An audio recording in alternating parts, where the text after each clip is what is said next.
What up, cappers, gamblers, punters, hustlers, low baggers? Happy Thursday, October 28th to all of you. Thank you for watching Betting with the Bag right here on Pub Sports Radio. Coming off of a very interesting day, I guess. When you gamble every day, they're all extremely interesting.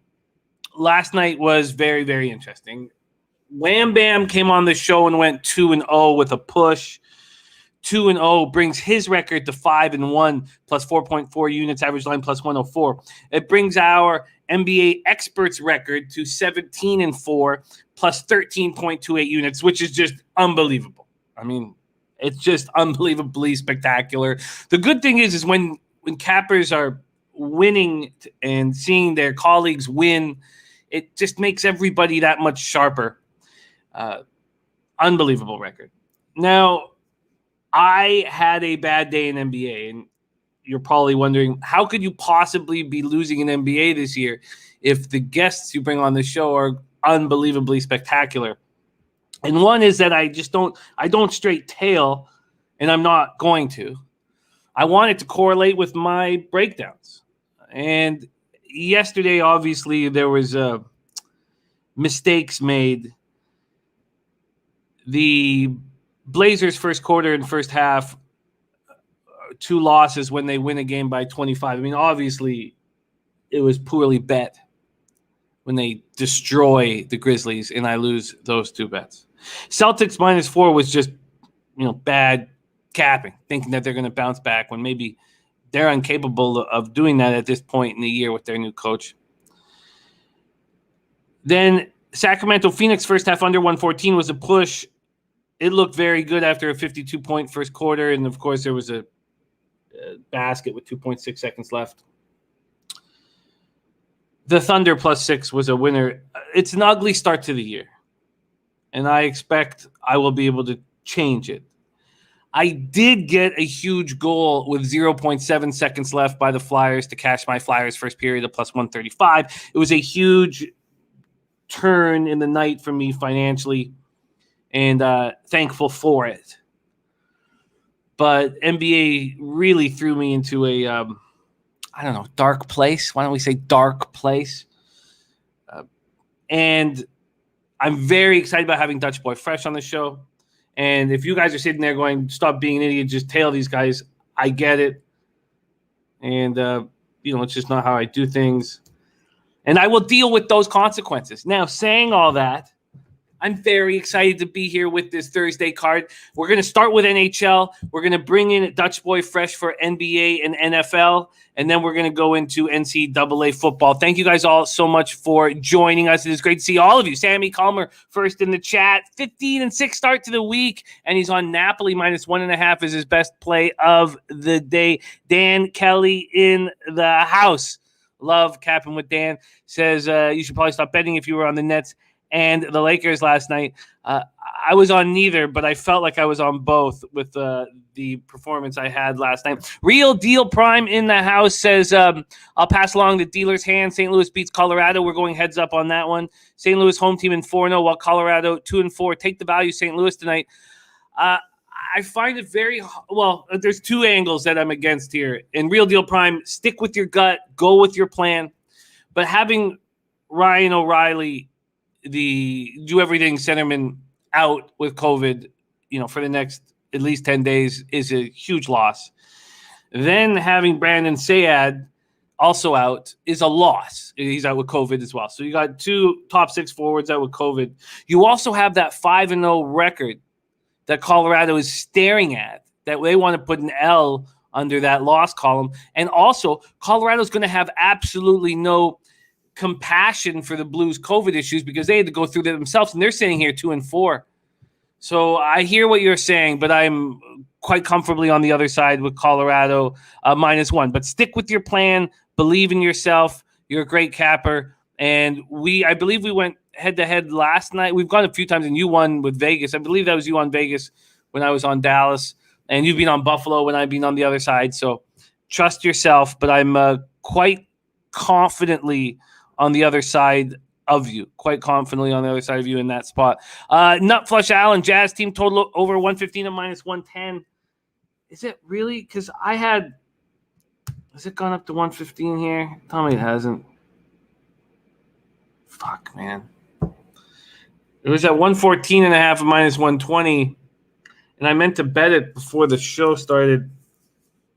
A very good angle that Nutflush is using right now is just expecting the Rockets not to play good defense, to run at a fast pace, to turn the ball over nonstop, and to take the team total over whoever they're playing against. And I was a little caught, trying to get all my NCAA football ducks in a row. We got the big NBA and NHL card. No excuses for not getting on that 114.5.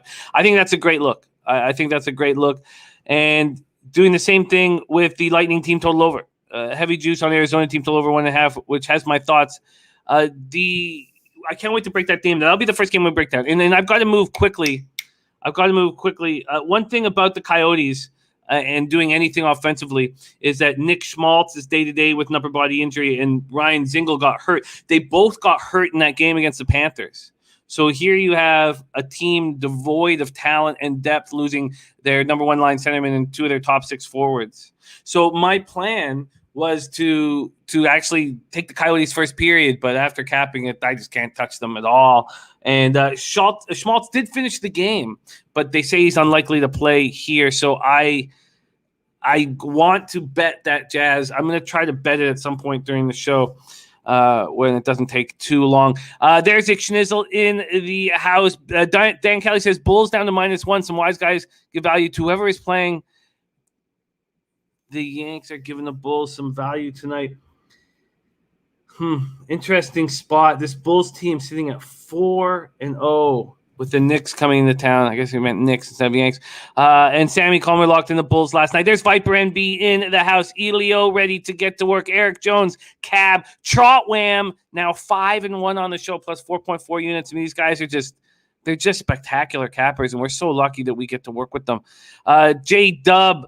There is our guy, Matty Ice, says, can't believe the Edwards over 3.5, over 2.5 threes didn't hit. Shake my head. That's how it goes sometimes. And, I couldn't find that look for you, so I didn't. That's not on your record. I couldn't. I was looking. I was like, maybe he didn't put out a taint play of the day. Was that a taint play of the day? Can you remind me? Because I couldn't find a taint play of the day. If you could let me know if that was a taint play of the day. There's Mark Schillingberg in the house. Says, Von Polo says, sportsbooks are about to open here in Baltimore, and I can't wait. Tyler Duda in the house. And Dan Kelly says, what's up with Goran Dragic? Did not play, coach's decision. This team is not meant to have him on the floor. It's just not built that way. We're supposed to be the whole idea of what we were told we were going to be in the offseason does not include a Goran Dragic on the floor. We're supposed to be able to defend every position on the floor with great ability. We're supposed to be able to struggle offensively, but put so much pressure on teams defensively, tire them out, and run them into the ground. All of these things don't include Goran Dragic. So I thought that he was going to be moved immediately. I don't know what his role is at this point, and frankly, I don't like seeing him out there. Paco Healy, Henry Dice, Leo Leon. There's razor sharp picks in the house. Nice 3-1 day for him. 2-0 in the World Series. Perfect 3-0 now in the World Series. And shout out to the wife for our anniversary today. That's all you need to do, by the way, on an anniversary. Just give her a shout out on my show. You are good to go. Capalot Pops, Birdie, Henry Dice. Great group. All right, let's get to work. Let's get to work. Matty Ice says, big weekend again. Yes, I hear you. Hear you, Dan. CT Bays in the. Oh, he did. Okay, he did make that. That was my fault. Cindy plays horses in the house. Ick Schnizzle said, tailed your Flyers first period. We were fortunate, but they did win the full game. Super stat of the day: Habs 0-12 in their last 12 games in San Jose. Oh, it looks like we got a birdie parlay here with the Kraken money line and the Sharks money line. Ooh, very. And Paco saying Bressois played great last night. He did. Williams Wrestling says, anyone not betting the Whitecaps is missing out. They're 18-2. Been hitting that a lot. Yeah, I was getting all the social media from my friends in Van, and they're all over it. They are all over it. Mark Schillingberg going to back the Blues without two of their top six forwards due to COVID. Dangerous. Okay, let's get to work right now. There's Trot Wam in the house. Serious business. Viper MB says you can tail and also make your own bets. Nothing wrong with that. I hear you. You know me, man. Ski says Lakers game made me absolutely sick. Had to go to sleep afterwards. Thank God. Thank God for that goal in the end of the first period for the Flyers. I would have been feeling the exact same way. All right, it is time to get to work. We are going to quickly go through NHL. I shouldn't say quickly. We're going to go through NHL, and then we are going to move on to NBA with Dutch Boy Fresh. That should be starting in about 30 minutes for those of you guys at home. So we're going to go NHL, NBA, NFL, NCAA football. Let's get going right now. We're coming off a 2-in-1 day plus 1.64 units. That gives us a 23-23 record on the year, but average line of plus 108. We're up 1.54 units with an ROI plus 3.35%. And I like this card very much. I've made moves on 4 games. This is not one of them. 7 p.m. Eastern. Arizona Coyotes 0-5, 0-5-1, 0-2-1 on the road at Tampa Bay Lightning, 3-3-1, 0-2-1 at home at Amalie Arena in Tampa, Florida. This Coyotes team is an absolute mess. Just a mess beyond proportions that I've seen in a long time. And it's too bad that Rick Tocchet has to sit there and watch it all go down. I feel bad for Rick Tocchet. Joseph Gomez says, Jimmy, no fear running against the view? Is that why we want to see Jose in the second hour? Okay. Oh, and here we go. Rem says, Ivan Prosvetov confirmed for Arizona. Thank you, Rem. There's Patrick in the house. Thank you for joining us, Patrick. That is very helpful. Let's bring up Ivan Prosvetov hockey DB and get a better look at Ivan Prosvetov. Now, Russian goaltenders have been elite in the NHL over the last 5 to 10 years. 4th round pick in the 2018 draft out of Arizona, 6'5". He was on. So far in Tucson, he's been excellent. Wow, look at that. 3 games, but shutouts, man. Look at that. Okay, so 2 shutouts in 3 games for Ivan Prosvetov, and now he gets to come up into the show. 22-year-old. This is a lot to ask for, but why not? With how bad the goaltending's been for these guys. Very interesting. So last year in Tucson, he played 18 games. He went 9-9 with a 3.54 goals against average, 895 save percentage. A 6'5" goaltender. There's just Daryl in the house. Very interesting. Paco Healy says, Yotes money line. I still find it. Look, I want to fade Tampa Bay as much as you guys do. And even though we cashed very nicely with them at Pittsburgh, I want to do the same thing, but I cannot do it. There's no way I can back Arizona under any circumstances here. And then, they're so weak, and I'm sure Tampa maybe doesn't come in focused here, but they're still going to just beat this hockey team.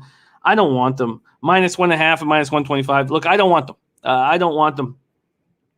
Henry Dice says you should follow NHL goaltenders. I've been using left wing lock. Maybe I should switch over to NHL goaltenders. But I imagine left wing lock, which I have up right now, would have all this here. Let's just see if they do. If not, then yes, I will move. I'm sure they have it now confirmed.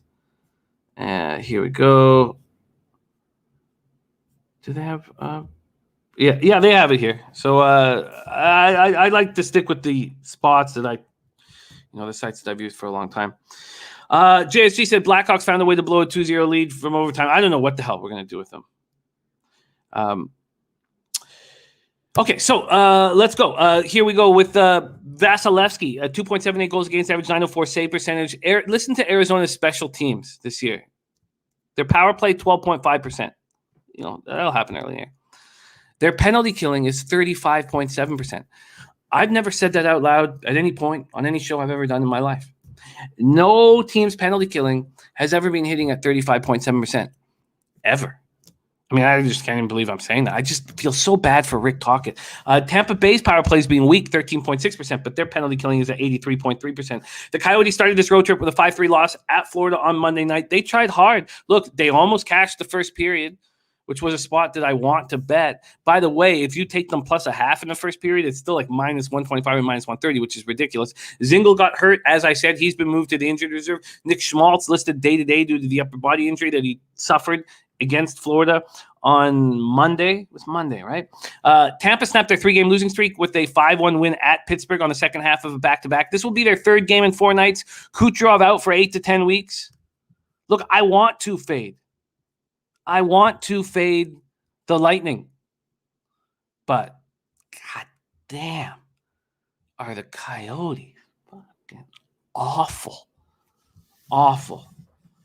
And Chaika, 26-year-old general manager, that came in and just drank a pint glass of Mexican tap water and squatted over the franchise and unloaded.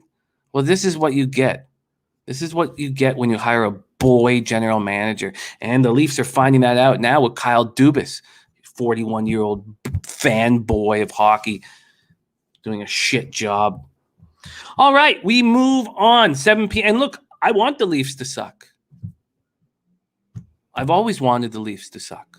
I want the Habs to suck. I want the Flames to fucking suck. I want the Oilers to choke on enormous dicks. I want the Jets to fucking suck. I want any Canadian hockey team not named the Vancouver Canucks to fucking suck.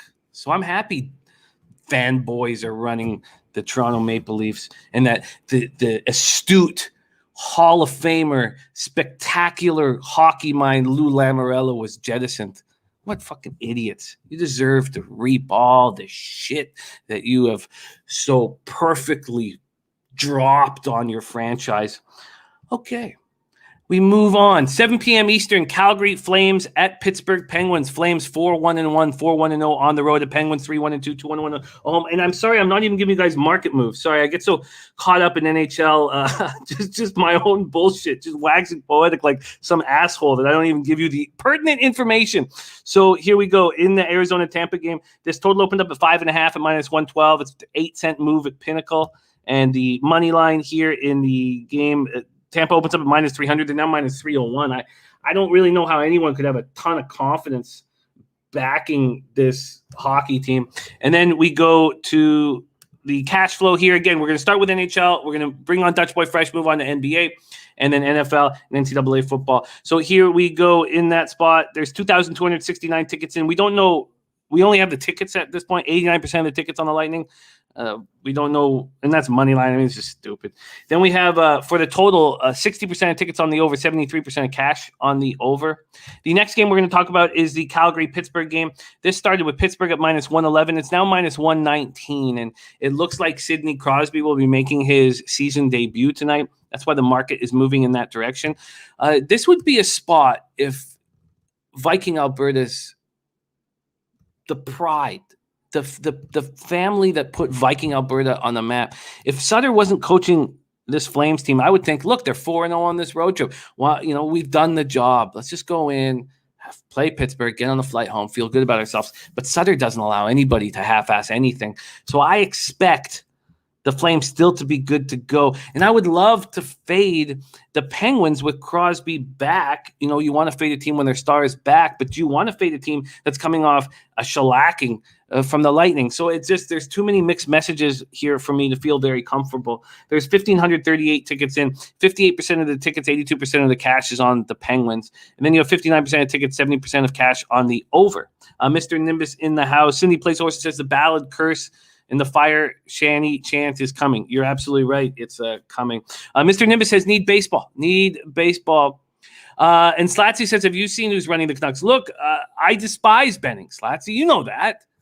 I despise Benning with every ounce of my body. In fact, I know his son just got beaten up in front of a nightclub in Vancouver, which, I don't want to see anyone get beaten up, except for his dad. I would like Benning, if I was in Vancouver right now, maybe a ski mask, maybe a little Nancy Kerrigan and run away.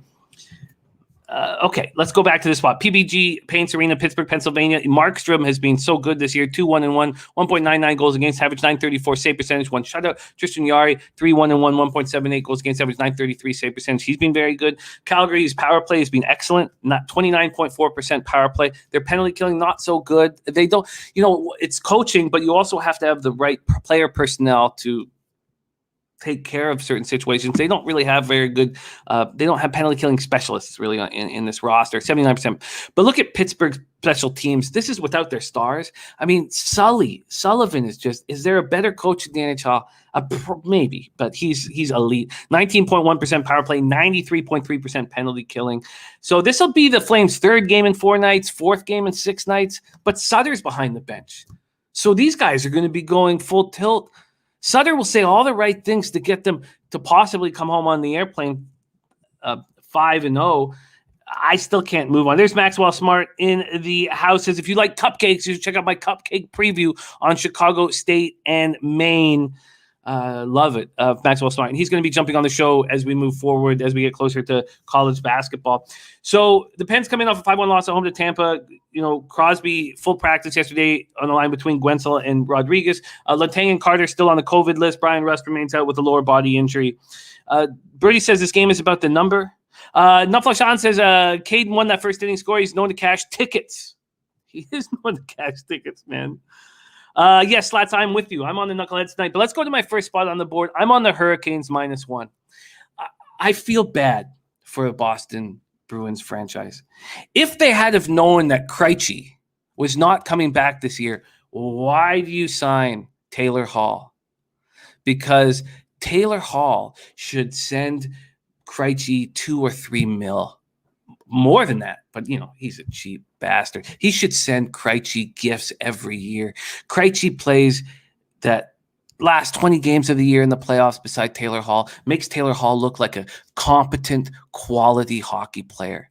Because Krejci is one of the best two-way centermen the NHL has seen over the last 10 years. And that's why the Bruins have cups to show for it, because they had Bergeron and Krejci. Krejci goes back to the Czech Republic to bang beautiful Czech women or whatever he wants to do there. And what happens? This team is not nearly as good. Then you bring in Foligno. You need Craig Smith. Craig Smith gets hurt. Foligno's hurt. So you lose. And then what do you have Taylor Hall doing?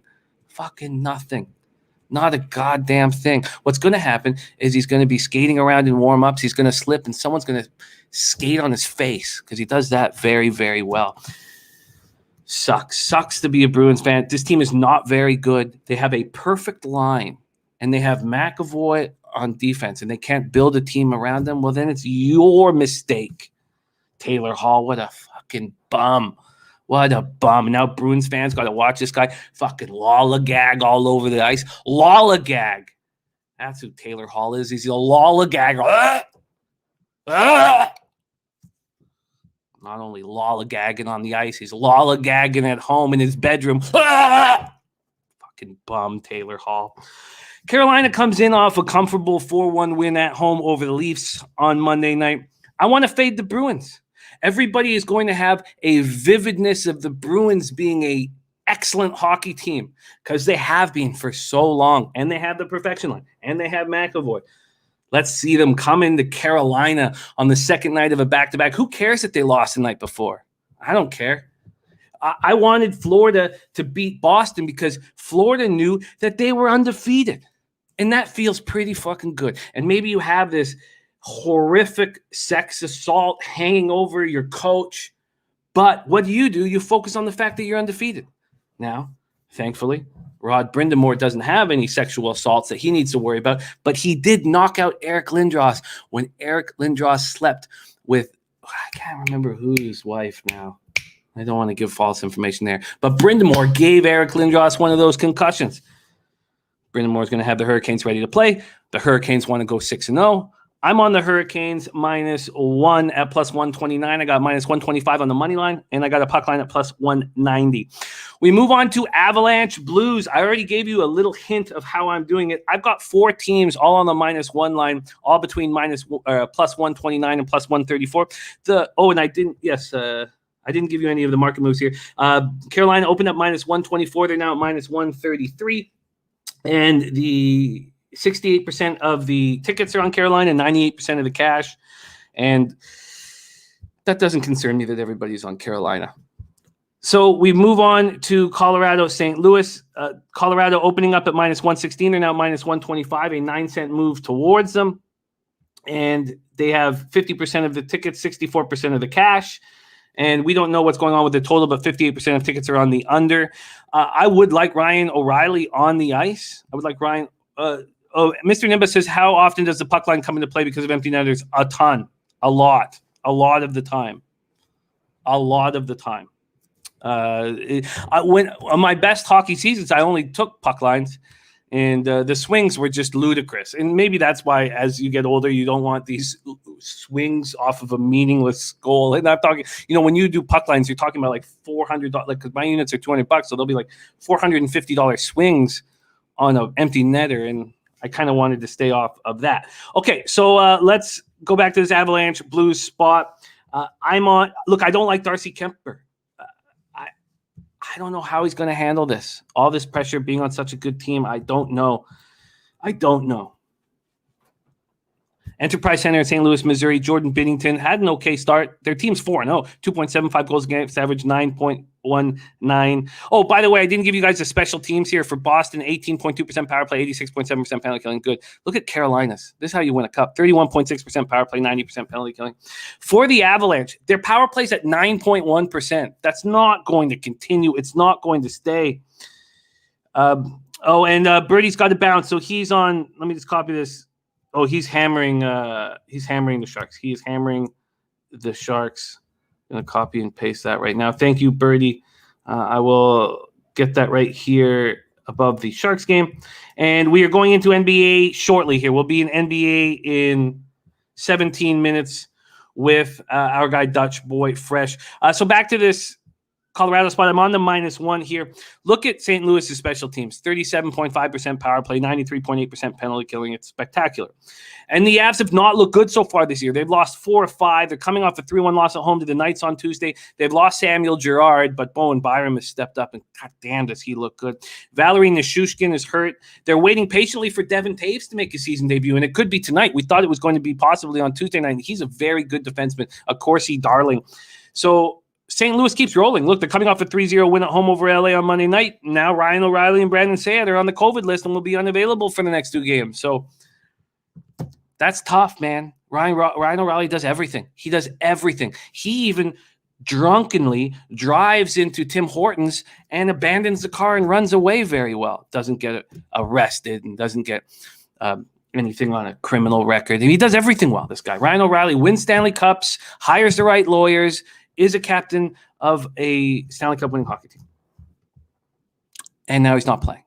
I'm on the Avalanche -1 confidently. Then we go to 10 p.m. Eastern. Flyers at Vancouver Canucks, Rogers Arena. Martin Jones looked good in one start.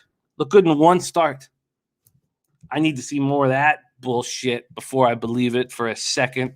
Thatcher Demko 3-2-1, 2.62 goals against average, 921 save percentage. Flyers 30.8% power play. Alain Vigneault has a very good offensive mind. He's seen power plays work as in the most beautiful fashion with the Sedins. He coached them. He's capable of doing it. Mark Sports Betting says, can you explain the -1 hockey? Wouldn't you rather pay the juice in some situations on my line to get the win rather than the push or slide loss? Can you send me a link to the calculator? Absolutely. Everybody's different. Some people like regulation. I don't. I want to be live for a push in overtime and a shootout. Maybe that's just the fan in me talking. And I'm still questioning whether I'm doing it. If the -1 should be my word, how I do it. But this year, I've decided to stick to it completely for at least the first 50 games because I feel like in the last 30 games, a lot of puck lines come through. So that's the plan right now. That is the plan right now. Big Show, I wasn't on the over, my man, but maybe guys on the chat were. I was just on the Flyers first period, but that was a great call. I wish I had jumped on it. Okay, so back to this spot here. Canucks 23.1% power play, 77.8% penalty killing. Flyers are on the second half of a back-to-back after an impressive 5-3 win at Edmonton last night. Ryan Ellis, Kevin Hayes are out. They put all their energy into that victory. It was a great victory, much deserved. Now get on a plane, play the Canucks, who are angry after losing their home opener to the Minnesota Wild. If you're able to beat them here, more power to you. More power to you. But I'm on the Vancouver Canucks -1. I got the money line at -120. The puck line at +195 gives me Canucks -1 at +134. Slatsy says, we know the real Martin Jones. Canucks got the season opener out of the way. Philly fat and happy after last night. Perfectly put, Slatsy. Perfectly put. We move on to 10 p.m. Eastern.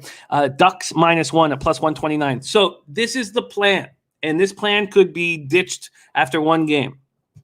If I'm right, and the Ducks beat the Sabers tonight, we fade them every game of this road trip. And we are so lucky that they started the year so well to give us this cash at a good price.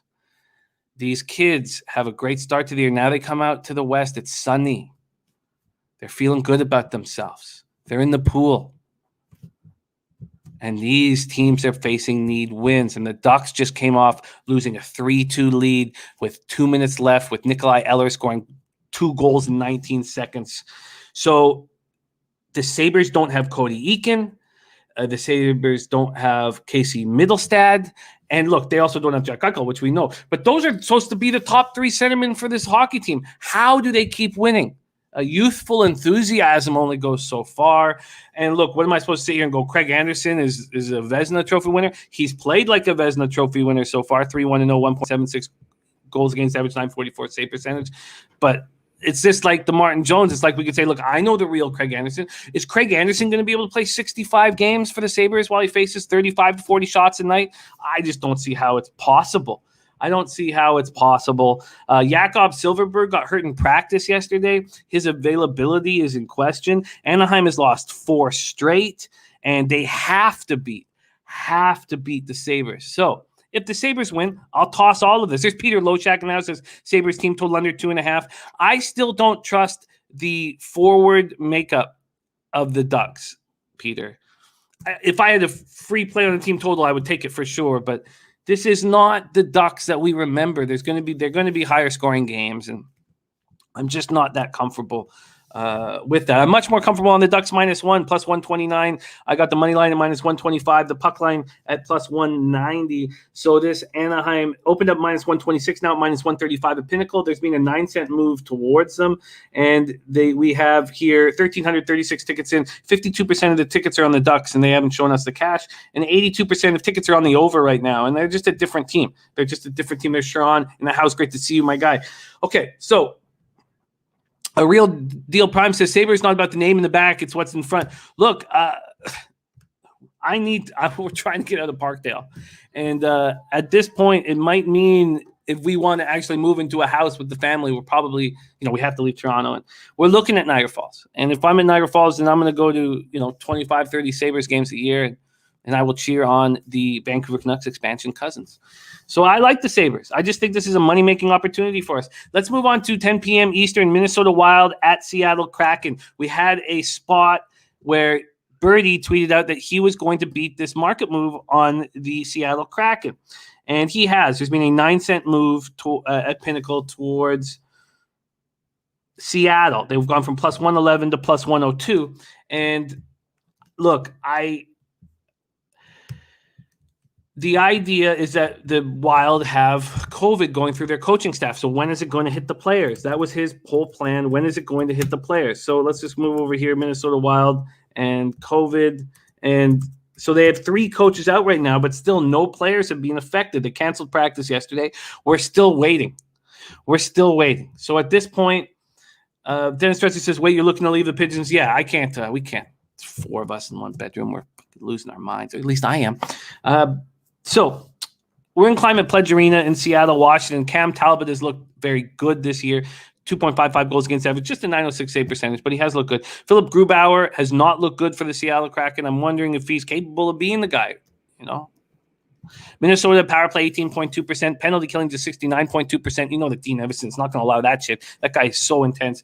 Seattle 14.3% power play, 87.5% penalty killing. Impressive. Minnesota comes in after spoiling Vancouver's home opener on Tuesday night with a 3-2 win. They have this COVID outbreak. Seattle comes in off a thorough 5-1 win at home versus the Canadiens on Tuesday. And at this point, I don't know what to do. I don't know what to do in this game. I need to know what's going on with the COVID issues. Let's just move over to the total here very quickly. And the total is telling us that the 6 has dropped to 5.5. I get that. And Comrie for the Jets. Wow. Henry Dice. Wow. Does Left Wing Lock have that as well?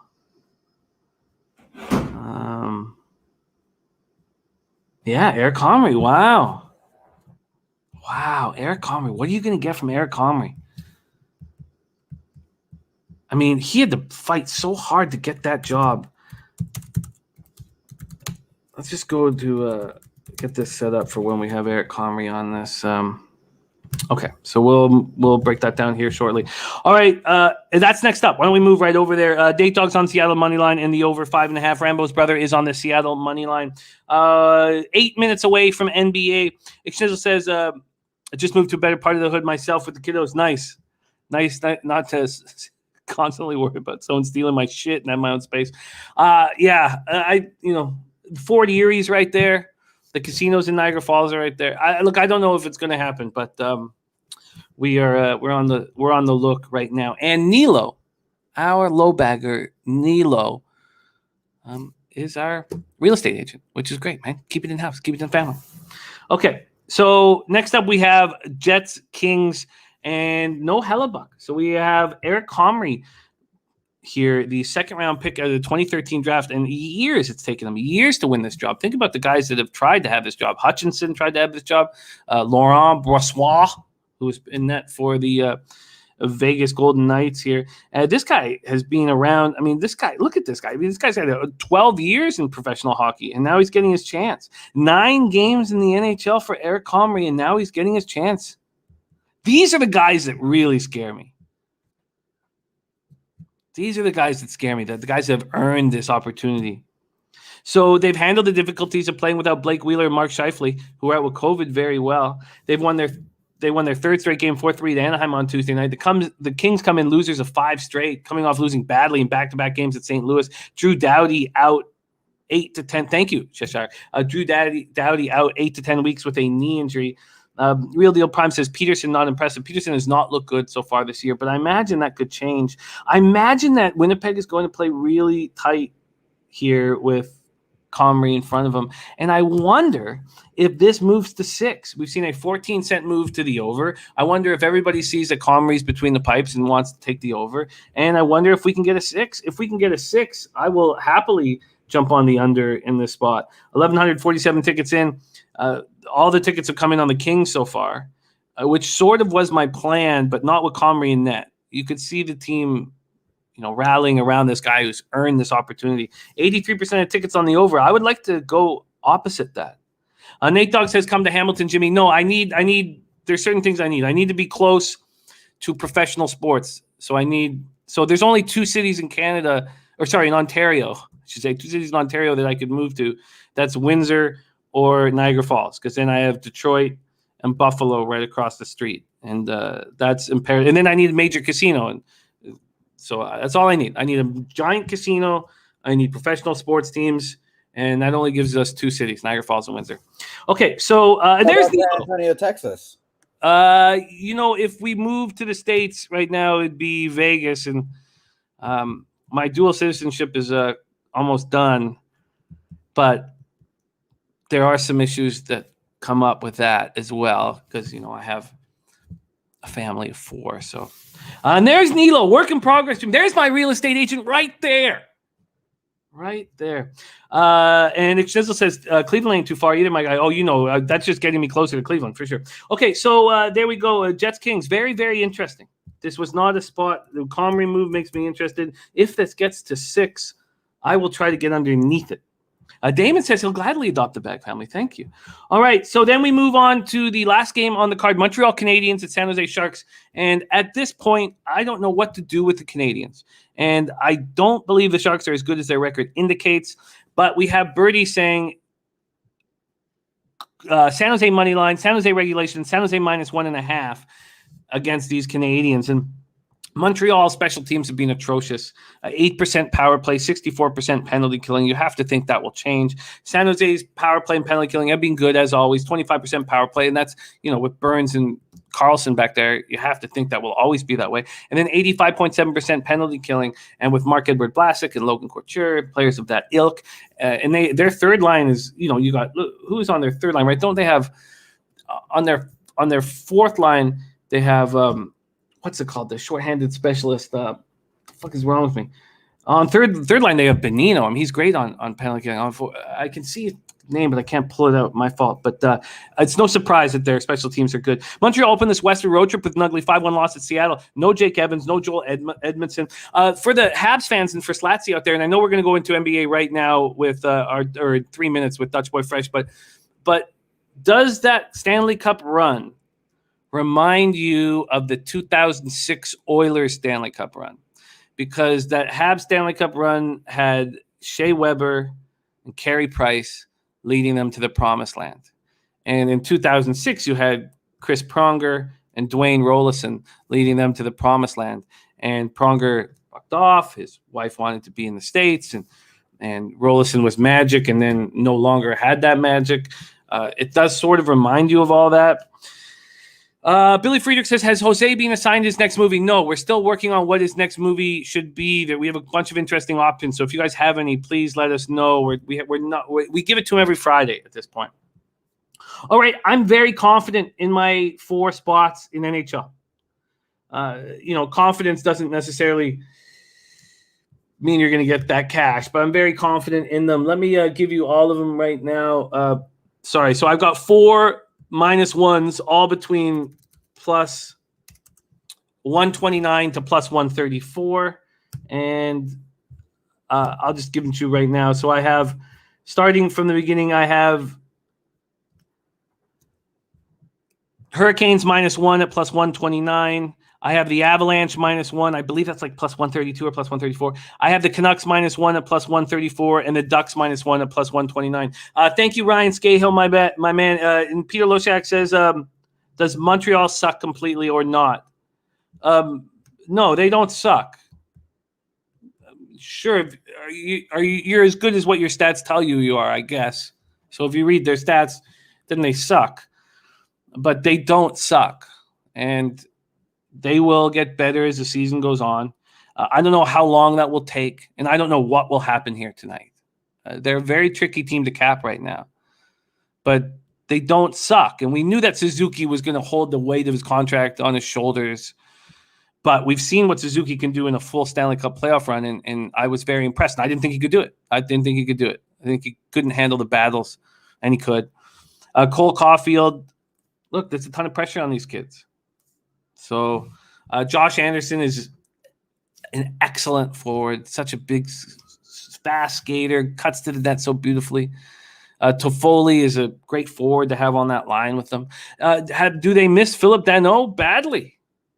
A guy who wins faceoffs, who's accountable defensively. I mean, look, you take Weber, Price, Danault off this team, but they're not terrible. All right. Osby says no move on the Jets. No, that's a Kings or no bet for me, Oz.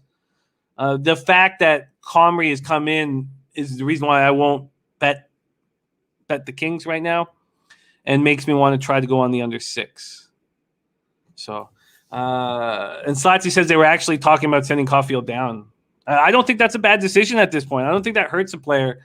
It's just, it's about having the drive to get back up. Like I don't think that hurts the player. Real Deal Prime says, imagine Price comes back, pulls him to the playoffs, and pull a Tom Brady. Wow, just wow. It'd be nice. All right, so there we have it. There's my NHL card. I like it. We're having an okay year. I expect to have a great year. So let's see if that happens. Yeah, Schnizzle, they want to watch Final Destination 3. I don't want that. That's not going to make them make. The whole idea of this process is to make Jose a better man. And Final Destination 3 is not going to do that. Okay, let's. Dad Fence said, you said you were on the Canadiens. No, absolutely not. And Mally Mal says, what about the Bruins game? Oh, I'm on the Hurricanes. Sorry, did I skip that there? I'm on the Hurricanes -1 confidently. No, I'm not on the Canadiens. I don't know what to do with them. And seeing Birdie on the Sharks, they're an enigma right now.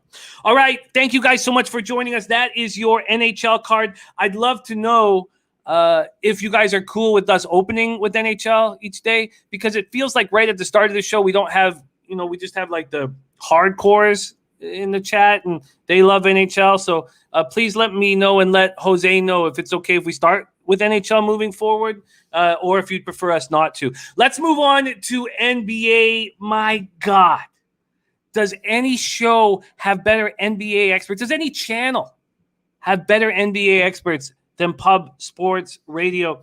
The 4 NBA experts that we've had on our show, Ski Prophet, Trot Wam, Dutch Boy Fresh, and It's Durl, are 17-4 plus 13.28 units. And it makes me so happy because it makes the show better. And I also love these guys, and I love capping with them, and I love seeing them bank, and I love watching us all succeed. Now, you would think that that would mean that I was succeeding too, and it's not the case. And that makes me very angry. That almost wipes a smile off my face, but it doesn't quite do it. Dutch Boy Fresh last Thursday came onto the show, went 4-1 in NBA plus 3.08 units, and then in NFL he went 2-1. He went 6-2 on our show. What a boss the Mr. Fresh is.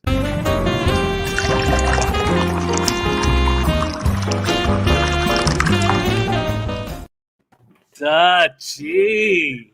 Yeah, man. Jimmy the motherfucking bad. All love, my guy. Hey, between the good, the bad, and the motherfucking ugly, I somehow found my way back here on a Thursday with you, my guy, the low baggers. It's a beautiful motherfucking thing, man. Much love. Much love to you, Jimmy. Real quick, though, Jose, what the fuck, bro? When the boss says 8:45, he means 8:45. You don't got to reach out to me 15 minutes earlier to get my ass moving, bro. I move at a steady pace, man. He talking about brisk. Come on, Jose. Let me chill. Let me roll up. Let me do my thing, bro. And if you want a movie so your ass can learn something, little motherfucking respect, bro. Casino, okay, Jose? Casino. If you haven't seen it, watch it. I watch that shit. Whenever I'm having a bad day, it makes me feel a lot better about life. Casino. Have you seen it, my friend? No. You haven't seen it? That's probably why you reached out to me 15 minutes early. If you had watched that movie, you would have known better. You're right. Dutch, when you're right, and I apologize. Nah, you're good, bro. I'm just fucking with you. But you said, come on, man. Yeah, Casino. That's a good one, man. We talked about it before. Teach you a lot about life, where to stay at, where not to do, what to do, who to fuck with, who not to fuck with. And, of course, it's about what we do, beating the motherfucking books over the head. Oh, no, it's a really good call because I was very close to giving him kids. The problem is that he's watching it with his girl, and she's really enjoying these movies. Oh, and yeah. She'll stop enjoying them. Yeah, kids kids. I forgot about that one. Yeah, but who I don't know. I want to call out anybody's name, but Final Destination. Come the fuck on. I don't know what the fuck I heard that, but yeah, Casino, man. Get that in your life. You'll be real good. You'll be all right. You'll improve. I like Nasty Nate saying New Jersey Drive because that soundtrack was my. I had 2 soundtracks that I listened to nonstop back when I was in high school, and New Jersey Drive and the Street Fighter soundtrack. That Street Fighter soundtrack was so live. All the West Coast crews on that shit. Hell yeah.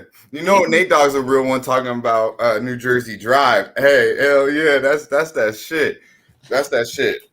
It's because not everybody knows that movie the way they should. Francis said, watch Kids last night. Forgot Johnny from The Wire was in that. I haven't watched The Wire either, unfortunately. So hand up, another L for me. And watch the fucking Gotti HBO one, the fucking John Gotti HBO. Just watch nothing but mob shit. You'll be all right, bro. You'll learn a lot. You know what I mean? I'll have a mob weekend just for you, Dutch. I got you. All right. Tim Montana says Bronx Tale. Dan Kelly says put him in the bathroom. I, Tonya. I did watch I, Tonya. I thought it was really good. I really liked watching it. I enjoyed it very much. Christopher Comtine says Menace to Society. That was my favorite movie. And that 1990-91 Cobra GT Mustang is my favorite car in the history of all cars. That's just my favorite car. Lorenz Tate killed that old dog. Yeah. I always tell that's what I do with my boys, and they act like you're acting like a little bitch right now. You know, when Kane don't want to blast the cousin, the one who blasts his cousin, you're acting like a little bitch right now. And that shit get me going, Jimmy. Hell yeah. Oh man, I get so many, and then all of these movies, like even with Alex Gagnon with Bronx Tale, that fucking part where he goes, where he says, "Well, now you can't leave." Yeah, I mean that's just chills. And they lock the door. Chills, fucking chills. Like I'm just like, oh shit. Yeah, that's that gangster shit right there. That and put him in the bathroom. I don't want to look at the fucking mush. You know, there's always that mush. But man. All right, well, let's get to work. I love this stuff, though. Juice says Leroy Flood. We're making Jose a better man, a more complete man. And also, by the way, Cindy has a horseplay. Thank you for sharing that. By the way, I need more from Jose when he caps NHL. I need him to dig deep and be serious and take this shit seriously. And he's going to dig deep. I expect some very, very impressive NHL capping from him moving forward. He took the note, and I believe in him. Let's get to work. Dutch Boy Fresh running so hot in NBA. We're so thankful to have you on the show. We're going to have NFL right next. Let's get to work right now. We start with 7 p.m. Eastern, the Detroit Pistons at Philadelphia 76ers, Wells Fargo Center in Philadelphia, Pennsylvania. It's time to start using the statistics that we were waiting and holding off on. And for me, that's just pace. And in NHL, it's the special team. So we're going to be using those stats moving forward right now. We have the Pistons 16th in the league in pace, 100.83 possessions a game, while Philly is 30th in pace, 96.63 possessions a game. That is very slow. From a market standpoint here, just to set a table for Dutch to roll with, we have Philadelphia opening up as 10.5-point favorites. And my first thought was, wow, 10.5-point favorites, or do they really deserve to? Is this a spot where we might want to take Detroit? But Detroit total here opening up at 216. It's dropped 3 or 3.5 points depending on where you shop. From a cash flow side of things, we have 2,925 tickets in. 30% of the tickets are on the Pistons, but 87% of the cash. So big bets have come in on the Pistons. Then 49% of tickets on the over and 90% of cash on the over, and yet it's dropped to 3 points. Billy Friedrich says, I wonder if Embiid is sitting. I don't think he's going to sit because he was pretty angry after that 2 of 7 shooting, 14 points in that 112-99 loss on the road to the Knicks.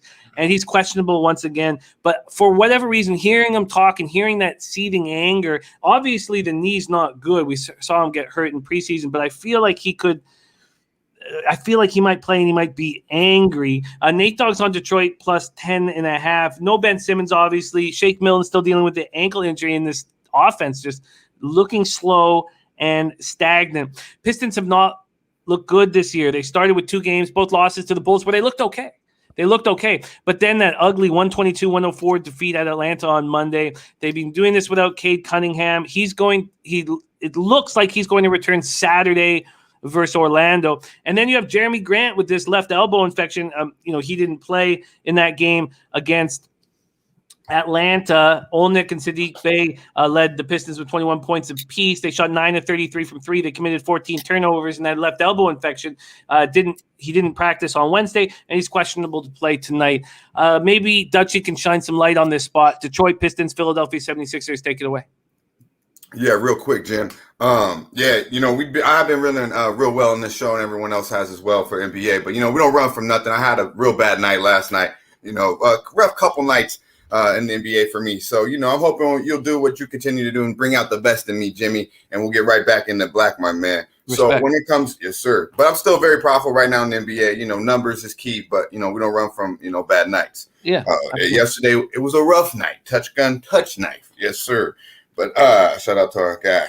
Yeah, man. When it comes to this game, Jim, I really look, to be honest with you, for the Sixers to bounce back. You touched on Embiid, not happy with his output. 14 fucking points, 2 of 7 from the field, 6 fucking rebounds. I mean, the team shot 43% from the field, 29% from 3. These guys got shooters all over the place. They got scores. Philly's a deep team. They got hit in the mouth against New York, to be honest with you. Played a lot better in that second half, but just got a little too deep against New York. But Philly does play well at home. They handle business at home this year so far. It's been a little tougher on the road, but I just look for Embiid and this team to bounce back. I'm on them first half. It's a big number, full game. I love this -6 first half. If you want to do first quarter, I'm not a first quarter guy, but, I can see it. This is mainly I think this is a real easy get-right spot for the Sixers. I mentioned Embiid coming off, just the whole team, but the Pistons – I don't like the Pistons, bro. I'm looking to fade them. Jeremy Grant, really the only guy I like on that roster, and he's banged up. You touched on that. I don't even know if he's going to be a go. They're still waiting on Cade Cunningham to make an appearance. Now, the Pistons have been a fade, especially first half. 0-2. You mentioned, though, against the Bulls, they played decent, especially that first game. But they are 0-2 ATS first half on the road. Now, the last meeting in Philly last year, the Sixers handled business early. We're up by 13 at half. And they're they're 0-6 ATS last 6 in Philly, that being Detroit, of course. And they average. Now, when I watch this team, they just don't really do it, bro. They don't have shooters. They don't move the ball. They're averaging 91 points a fucking game, 19 assists, 40% from the field, and they shoot 22% from 3. So really, they don't do fucking nothing good. And then you got Philly coming off a spot where they just got punked, and B talking that shit. And when your best player is not happy, usually it tends to trundle down. Harris had a good game. He's been looking solid. I look for Kormats, Seth Curry to get back on track. I look for the Sixers to have a clear, easy win here, but definitely be up by 6 at half, Jim. Yeah, that first quarter is 3.5. I have a rule about not taking anything over 2.5, but I can see what you're talking about. It opened at 6.5. It is down to 6. Can get you minus 111 at Sports Interaction. This makes a ton of sense here, especially if Jeremy Grant is out and Embiid is in. But maybe if that's announced, most likely that 6 isn't available anymore, right? Yeah, you have to take. Yeah, it's definitely going to be that 6 and a hooker, maybe even 7. But yeah, either way, Jeremy Grant in or out of the lineup, I'm not worried about it. I think the Sixers are just another level than the Detroit Pistons, and we're getting them in a good spot at home where they play good basketball off a loss. And it wasn't just a normal loss; it was where they got fucking hit in the mouth against the Knickerbockers. I like that breakdown very much. Quickly, real video joining us. OG Lowbagger says, "Shoot with how the Lightning are playing. I'm tempted with the Yotes. The Yotes lost 2 of their top 6 forwards to injury in that game against Florida, so they already have no depth in that. So because I would have taken the Yotes first period. I can't do it. Okay, let's move on. We have Dutchie on the board. Sixers minus 6 first half at minus 111. That's available at Sports Interaction. We move on to Atlanta Hawks at Washington Wizards, Capital One Arena, Washington, D.C. God, it made me angry watching that the Celtics play last night. Hawks 3-1, 1-1 on the road. Wizards 3-1, 1-0 at home. Capital One Arena. Atlanta pace slow to start the year, 25th in the league, 99.88 possessions a game.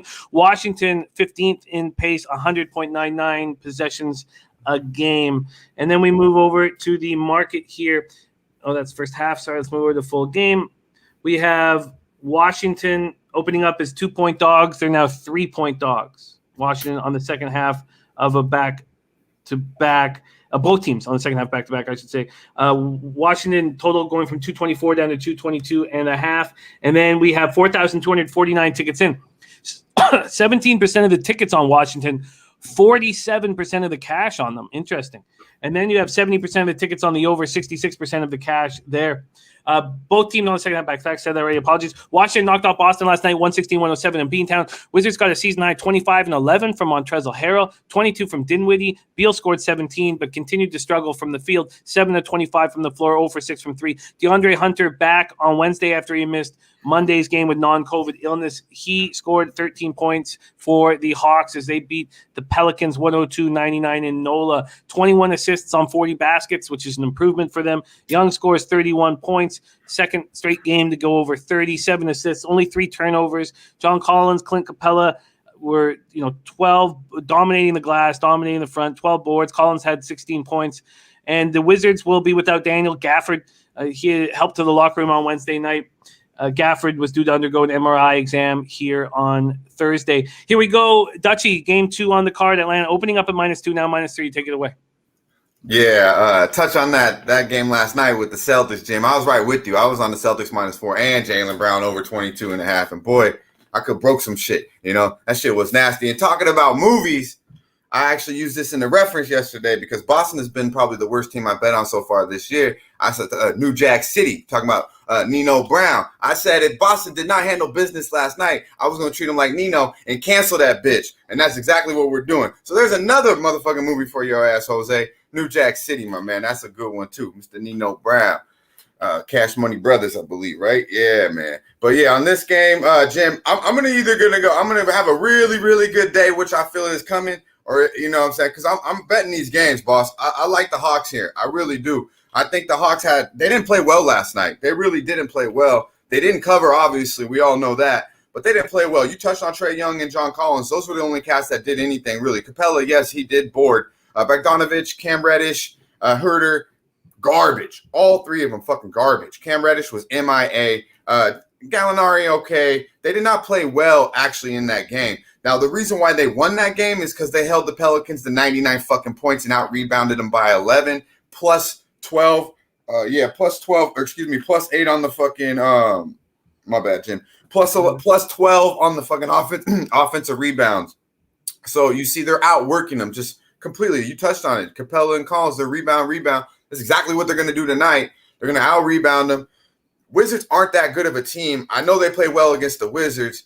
Against the Celtics. But the Wizards are, I believe that you mentioned Gafford's out. I don't know if Dinwiddie's going to play. He probably will. Bill also doesn't play in back-to-backs a lot. You know, he played 35 minutes last night, I believe. So I wouldn't be surprised if one of them two don't play. Even if they do, I expect those legs to tire out by third, fourth quarter. I think the Hawks are a deeper team. I love this team from a fucking deepness aspect. I don't know if they're gonna, we can count on John Collins all the time. I don't know if Trae Young is gonna stay healthy, a fucking full 82 in the playoffs. But when it comes down to a roster and coaching, they have a fucking squad. So I look for Bogdanovich, Herder, one of these guys, Cam Reddish, to have a bigger game, maybe even 2 out of 3. Capella only had 5 points, but he did hit the board, so he'll continue to do that. Trae Young has been smashing. I'm not going to go to the props because it's been fucking, a little bad for me in this prop market right now. I'm running real bad, my man, on these props. So, but Trae Young's averaged 36.5 points the last 3 meetings he played last year against this team. I mean, he smashes them. He does work. You tell me who's going to stop him. I look at this as a clear Hawks get right. I don't want to call it a get right spot because they did win last night, but they haven't been playing good basketball. So they can go in there and the role players can fucking have a good game. Now, they are 3-0 straight up in the last 3 meetings, average of 7 points of victory. They're plus 8 in the rebounds each game, and they are now this pace. Also, I was looking at this, Jim. I was looking at this. I wanted to talk this out with you a little bit. The team total under on the Wizards. The pace in there, the 29th in pace, and I do believe 17th in other. Now, the Wizards only shoot 26% from 3. I'm sorry, my bad. Look at this thing I'm writing my notes on, man. It's just fucking small. I told my wife to fucking give me a notepad, and this is what she gets me. And after a night of going out, I apologize. Let me refresh. All right, but now I'm like, look, I'm trying to fucking read this. I'm gonna take off my glasses and everything. But yeah, they shot 20. Now, last night, talking about the Hawks not playing good basketball, they shot 23% from 3 versus New Orleans, and still I came out with the win, as I was mentioning, to the defense and the rebounding. But when you look at the Wizards, they're bottom tier in 3 points, field goals, as well as field goal percentage. They're not that good of a rebounding team, especially without Gafford out. I look simply for Atlanta to be ahead from start to finish, but I'm gonna stay away from that first half just because I don't want to get too cute. We'll take a minus. If you can get the 2.5, I love it, but we'll take a -3 if that's all that's out there, Jim. Maybe I should pull up FanDuel and see if they're hanging. I've got only 3s here actually, but there's some dicey books that we don't talk about that are offering the. Let me just pull up FanDuel really quick. Just use what you use. Get this as well. Here we go. All right. So the team total under is interesting. This market move towards the under, I also think makes sense here with how slow the Hawks are playing. They're not the home team, but it's 3 there as well. But they're clearly dictating the pace. And I mean, look, Atlanta had to play in NOLA last night, right? Then they fly all the way to Washington. Thank God that Washington wasn't at home in last night's game. At least they have to fly from Boston, which we know it takes absolutely no time at all. So it's a pretty quick flight. But you got to think these guys are going to be tired in the second half. Yeah. Did you think about the under at all? Yeah, I do like the under, but I think that, I don't really trust the Wizards defense though. So I was looking more as I was kind of looking more at the team total under for them at 109, I believe, because they only average 107. I mean, they haven't broke 200, I believe, 2 times. I'm trying to find my notes. I wrote some shit other down on my phone, but yeah, they haven't broke 200. 100 2 times already in this game. So they had 98 and 90. I mean, they did have 116 last night, but I mentioned Bill and Dinwiddie both, played a lot of minutes. Bill still hasn't found his shot. It was a tough game against – I mean, Boston came back and had them going, had us sweating a little bit, like maybe we could get it to OT. Yeah. So it wasn't like it was just they laid down. It was pretty tough late. So I do like the under in this game, Jim, but I would look more for the team total under on the Wizards because I have more faith in the Hawks defense, to be honest with you. But I agree with everything you're saying. 110.5 at FanDuel for the Wizards. 110.5 at -114 on that team total under. The issue here is that we have a bunch of guys. CT Bay's like in the under, but Topset loving the over. We have a few other cappers that like the over here. Yeah, that one I'll wait on. I'll talk it out a little bit, look into it a little more. I'm not going to make anything official on the team total, but I lean under, and I'll let you know if I lock in that team total under. But I definitely am on the Hawks. Best line and juice you can get me on there. So we'll go with -3 at this point, although I'm going to keep looking for the Hawks -3. And I lean Trae Young, but no props for me. But at least we can get that with -104. So at least there'll be very little juice associated with it. Because I don't want to lay to -114 on the team total, to be honest with you. I'm trying to keep that juice down. Yeah, and I'll keep looking as well. Yeah, no, I get it. And you guys have done a great job at that so far. Your average line is +100 right now, which is really impressive and difficult to do. Okay, let's keep rolling here. We move on to Knicks Bulls. This is going to be must-watch TV. Imagine saying that 2 years ago. 8 p.m. Eastern, Knicks 3-1, 1-0 on the road. Bulls 4-0, 2-0 at home. United Center in Chicago, Illinois.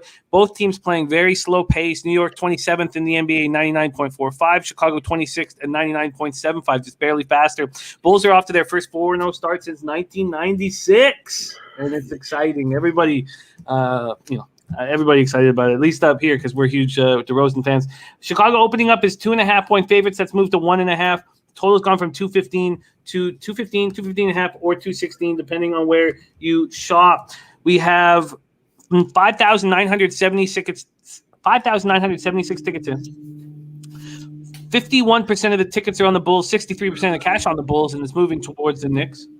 Then you have 38% of tickets on the under and 84% of cash, which is wild. DeRozan, 26 points against the Raptors in that 111-108 game. We love him. It'll never change. 22.5 points, 5.8 boards, 4.5 assists. He's shooting 41.9% from the field. And, we watched him go from a kid to a man here in Toronto. And it certainly feels like after playing under Pop for a little while that he's brought a seriousness to the Chicago Bulls. Maybe that's the best word for it. So the Knicks are 3-1 after snapping a 15-game losing streak against the Sixers. 112-99 victory on Tuesday. It's a big win for them. 8 Knicks scored at least 8 points. Kemba 19, Fournier 18, Randall 16, 11, and 7. They're averaging 100.8 points per game, but Chicago's defense is holding teams to 97.5 points per game. And we have Levine with that small ligament tear in his thumb that he hopes to play through. Very, very interesting spot. Dutchie, take it away, Knicks Bulls. Okay, Jim. Yeah, this game I'm real excited for. I can't lie, my man. This when you were just breaking that down, this got Razor's gambler's first glance all over it, I think, too. With the money, this could be it, and I'll be happy too. But I like the Knicks here. I'll be real with you. I love the Knicks here. Also, Levine. I don't know if you touched on it, but the thumb. It is not his non-shooting thumb, but he tore a ligament in it, so. But it's a non-shooting thumb, but that's a big piece. But to me, Jim, this comes down to, we know we got Tippy going back to Chicago, D-Rose coming back to Chi-Town. You're going to have a game, man. D-Rose been playing nice, too, real nice. You look at the numbers, when you really break down how nice he's been looking real good. Kemba, shout out to Kemba, finally, looked good the other night. But I like the Knicks here. I think they're just playing out deeper, better coached. I think the Bulls are feeling themselves a little bit, bro. But when you look at their schedule, who have they fucking played? I mean, they played nobody. They played the Pistons twice, the Raptors, and one other fucking bum. So, I'm telling you, this is a clear Knicks spot here. I feel that I like them. I don't need the points. We're taking straight up money line, whatever best line you could get me. But it comes down to how deep the Knicks are. The Bulls are so fucking top heavy. They don't have a bench. When Cody White comes back, that'll even out a little bit. But this is simply throughout the game. People like betting the Knicks first half, but to me, I can't do it here because I think it's the bench is where I'm really looking at. So this is gonna accumulate over 4 quarters, and that bench is just eventually gonna outplay the Bulls team simply, I believe. Now listen to these numbers, Jim. The bench is averaging for the Knicks is averaging 41 points a game. The bench for the Bulls are averaging 20 points a game. They've had 2 games this year where they've only averaged 10 fucking points off that. They've only scored 10 points off that bench.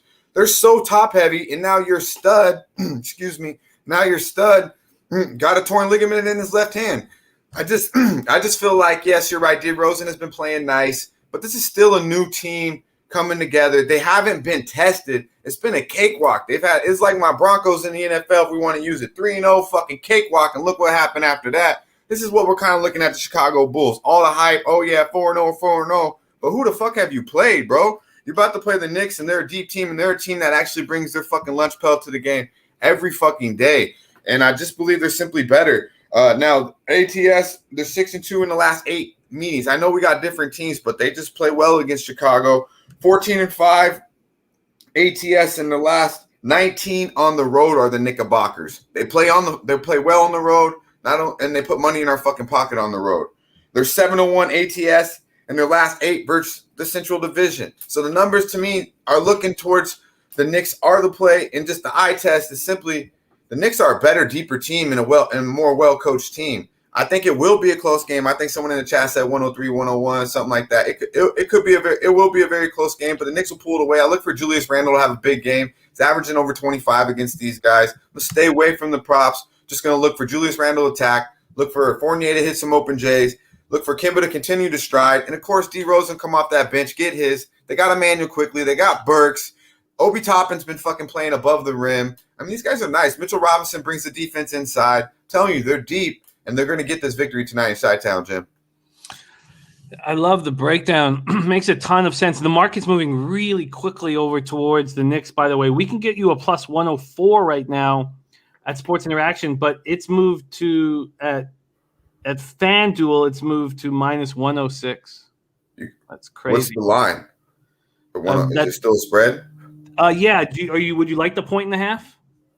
I mean, over 1.4. Is it 110? I can get you a plus 1.5 at minus 109. I think I might. Maybe I'd take that because plus 104. That it was a lot better earlier when I was looking at it earlier. It's moving fast. Yeah. I almost think like it could be a close. Man, I wish I could still get that 2. I take the 2 over plus 104 any motherfucking day. You go. Let's go ahead and take the plus 104. All right. Knicks plus 104, and because the Knicks aren't losing this game, so I'll take the plus money, my man. You got to think that Thibodeau wants this so badly as well. Yeah, I mean, there's that in there, I do believe that's involved. Yeah, that great breakdown. I loved it. Great breakdown. All right, so we have, although he has no pressure to do so, and I stress that, Dutchie's made a move on every game so far. We're going to move on to Jazz Rockets next up, 8 p.m. Eastern. So just to get this rolling, Nut Flush is betting team totals every game at this point, whoever's playing the Rockets, and he's catching all of them so far. And the Jazz was 114.5, and I just got a little caught up in college football to not bet it yet. It's now moved to 115.5, and I understand what Nut Flush is doing. We're at the Toyota Center in Houston, Texas. This Jazz team 3-0 and didn't really look that good and really haven't looked that good. Sure, when Jokic was out of the lineup, they took over in the fourth quarter. Okay, but they haven't looked that good yet. Their pace, 23rd in the NBA, the 100 possessions a game. Houston, third fastest at 104.25. 7 Utah players scored in double figures in that 122-110 win, and Mitchell led the way. Rockets coming off a 116-106 loss at Dallas on Tuesday, 29th in the NBA in turnovers at 19.5 per game, and it's just costing them. And it was so It hurt them so badly there in the third quarter against the Mavs. Utah opening up as 9-point favorites. That's moved to 9.5 at Sports Interaction. It's moved 4 cents at Pinnacle. So from 9 minus 110 to 9 minus 114. We have 5,031 tickets in. 83% of the tickets are on the Jazz. 95% of the cash are on the Jazz. 48% of tickets are on the under. 62% of cash is on the under. Here let's see, was there movement on the under? Sorry, let me check that out. Opened up at 223.5. It's now at 221.5. But I believe it was at 220.5. It was down a point more when I was about to move on it. So it went down. And once it's gotten to 220.5, it's been bouncing back and forth from 220.5 to 221.5. It's at 221.5 right now. Take it away, Dutchy, Jazz, Rockets. Let's roll. Yeah, Jim. I don't know if you caught our show, during the day yet, but I got what you call backwood. That's like a pass, Nothing against people that smoke backwoods, but I don't smoke a backwood. I'm gonna pass. So this would be an official backwood. But since it's just, so now when people say backwards, and that's what a backwood is, my guy. Nothing against people that put it in the motherfucking throat. It's just not my thing. But yeah, I'll give you a little something on this game. Though. If I had to bet it, it would be fucking Utah. The only way I could look, they play good in these spots. 5-1 ATS last 6 on the road as a favorite, and I would look Rudy Gobert. Props, rebounding, averaging 19 a game. Getting over 15 a game against these motherfuckers. These guys are small on Houston. They got Christian Wood, but that's about it. But this game could easily be a blowout. So nothing official for me, but that I could only look Utah and Rudy. But that shit was juiced up already at 14.5. They know what he's about to do. Yeah, it does seem like they like to smash these teams here. Trot Wam liking the over at this point. I think it felt like in that fourth quarter. That's my guy, Trot. It felt like in that fourth quarter, yeah, Trot now 5-1 on the show. It felt like in that fourth quarter, this team was rolling. When Quinn Snyder did an interview going into the fourth quarter, I was because I had the Canucks game and it was intermission. I was going back and forth, and Quinn Snyder interviewed, and I was like, God, I like him. I just, when he was talking, I was like, I can understand why people listen to him. And he sort of took me back to like Phil Jackson when he started coaching for the Bulls back then, when he was sort of he was thoughtful and soft spoken and just a little different than the coaches like. I can't imagine Snyder like laying into anybody. And in this day and age in basketball, I think that's what you have to be, because if you lay into a guy making $35 million, I don't know what reaction you're going to get from him, but you're not going to see him start doing lines for you. And by lines, I don't mean, I mean, like, you're not going to see him drop down and give you 50 push-ups. I think that Snyder is, I was taken over with how much I kind of like him. It's funny, Jim. I was watching that interview, and I watched it, right? And I was thinking about your boy. It's Daryl, right? Yeah, he said it looks like an axe murderer and shit. Hey, I agree with you on the point. I think he's a really good coach. But I also think that motherfucker look crazy as fuck. He's on some Adderall or something, though, man. He's like, yeah. But he's real intellective. He's real into what he's saying. I'm with you on that. But yeah, he got a little bit of what it's Daryl talking about too on the other side when he goes home, probably behind closed doors. His eyes were very lasered in. He was very focused on what he was talking about. So there you have it. So what do you think, quickly, just for us here? I know you're kind of staying off the game, but what do you think of the Jazz team total over? It's gone from 114.5 to 115.5. Yeah, I mean, Houston don't play no D. They're gonna try to run it up. They don't have a point guard. They just run and try to score. Jalen Green, these guys, it's just who can load up, who can get the highlight, and whoever's hot, they're going to continue to feed them the ball. So, that's I personally like that look, but I'm going to stay off of it. But you know what it is about Utah. If that 3 goes in, shit, they have 70 by halftime. That's what it comes down to. So if they're stroking that 3, that's easy money. Okay, we move on to 8:30 p.m. San Antonio Spurs at Dallas Mavericks. Spurs 1-3-0-1 on the road. Mavericks 2-1-1 at home. We're at American Airlines Center in Dallas, Texas. Spurs 10th in pace, 101.97 possessions a game. Dallas 19th in pace, 100.67 possessions a game. We move on to this market very quickly. We have Dallas opening up as 6-point favorites. That's moved to 7. This total at 220 with no movement. Then we have the cash flow, just 2,950 tickets in. We have 58% of the tickets on the Mavericks, but just 44% of the cash. So the bigger bet's coming in on the Spurs, yet it's moved from 6 to 7. Then we have 86% of tickets on the over, but no word on the cash yet. Not enough tickets for them, to, I guess, to put out a number. So here we go. Mavericks had the Rockets come to town, 116-106 victory. Luka 26-14. Dallas had 25 assists in the game. He had 7. Luka, Jalen Brunson came off the bench with 11. And Jason Kidd just seems so much softer, and that's probably a good thing, from what we saw of him with the Bucks. And I guess what happened was, after sitting on the sidelines for a bit and then being an assistant coach for a little bit, I think he starting to understand the mistakes that he made and how different the NBA is now from when he played to what it is now. And this was the sign. He has this group. What do they call themselves? The council. We don't know who's in the council. We know that the Don is one of them. So they have a meeting. They decide that all 15 players should see court time, and all 15 did. And that's just a different side of him. And Luka said, we all agreed on it, and all 15 can play, and we got to win with all of us playing, and that's what matters moving forward. So we're going to see a much softer kid, it looks like. San Antonio defeated the Magic in its season opener, then played well against 3 top teams. They lost 102-96 at Denver. And then they lose 121-111 the next night in Milwaukee, and that was a really tough back-to-back, and they were in that game the whole time. Bucks pulled away late. And then the Lakers take them into overtime, and Spurs lose 125-121. So 4 different Spurs have led the team in scoring through their first 4 games. That's just kind of what Pop has been doing lately. And Poeltl had 27 points, 13 and 17 shooting with 14 rebounds. When we drafted him up here in Toronto out of Utah, we thought this guy was so intelligent. He was such a thoughtful basketball player. And so when Pop demanded that he be included in the trade, it made so much sense to us because Pop was going to be able to make this guy great. And that's what he's done with Keldon Johnson and Jakob Poeltl. They're both playing at such a high level right now, and they're both just like soaking up everything he's saying. Take it away here, Dutch. Spurs on the road as 7-point dogs in Dallas. Yeah, I mean, really, from a betting perspective, it's kind of like a backward to me too, honestly, Jim. But we'll break it down a little bit, my guy. I can't lay 7 with the Mavericks. I can't do that. 6 was maybe I couldn't do it. I just can't do it. And I'm a big Luka the Don guy. I don't like any of that shit.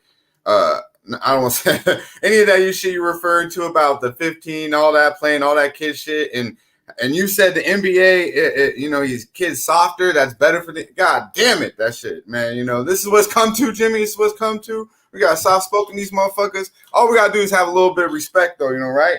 But yeah, it's sad, man. I don't know what to say about what's going on in Dallas and this shit's going on. Like, I think Luka needs to have the ball in his hand, needs to be on the fucking court as much as possible. And I don't know why 15 players need to start. I think they need to be 8-10 deep at the most. But I look for the Spurs here to probably keep this game close if I had to bet it, Jim. But the thing that scares me is, they haven't played well on the road of late. They are 1-8 in their last 9 straight up on the road. They could probably get in this number, though. It's getting up there. Dallas is 0-5 ATS in the last 5 at home, 1-5 ATS in the last 6 versus the Western Conference. So they don't play well against, the upper level. I want to like Dallas in so many ways, but I can't, I just can't. So if I had to bet this game, it would be San Antonio. You talked about the big boy, the big Poto, however the fuck you say his name. He's working off that pick and roll. Real nice, man. They had the Lakers. You make them free throws, they win that game. They're up, double digits in the fourth quarter, gave it away, and then, of course, couldn't make a fucking free throw for their life. But that pick and roll they got with Murray's nice. They got White. They're pretty deep. I believe McDermott is out, though. Is that correct? Let me check it out. I think I read that he's out, and that's like their big time shooter. That's probably why this line moved up. I definitely he is. Yeah, he's hoping to come back on November 3rd. Yeah, so that's a big gap right there. He spreads the court for him because when you look at him, they got Vassell off the bench to stroke it, but really they got guys just trying to go to the hole and fucking try, get some numbers, beat you off the dribble. But I do think that they can keep this close. It's in-state rivalry, but I mean, you know, I would probably have to take the 7 here, Jim, but nothing official. And the crazy thing is, when I broke this game down from a prop perspective, the unicorn, you know, I don't know if we can call him the unicorn, more like the fucking pony, you know, KP, man, the last 3 games he played against these guys last year, bro, he had 31-15, 28-14, 21-8.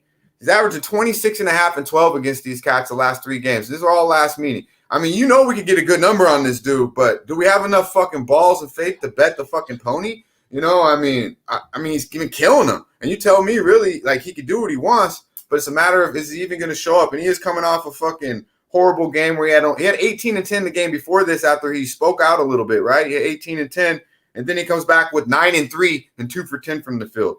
Like, so I don't know if we could put our money on that. I don't believe I'll go to the window with it.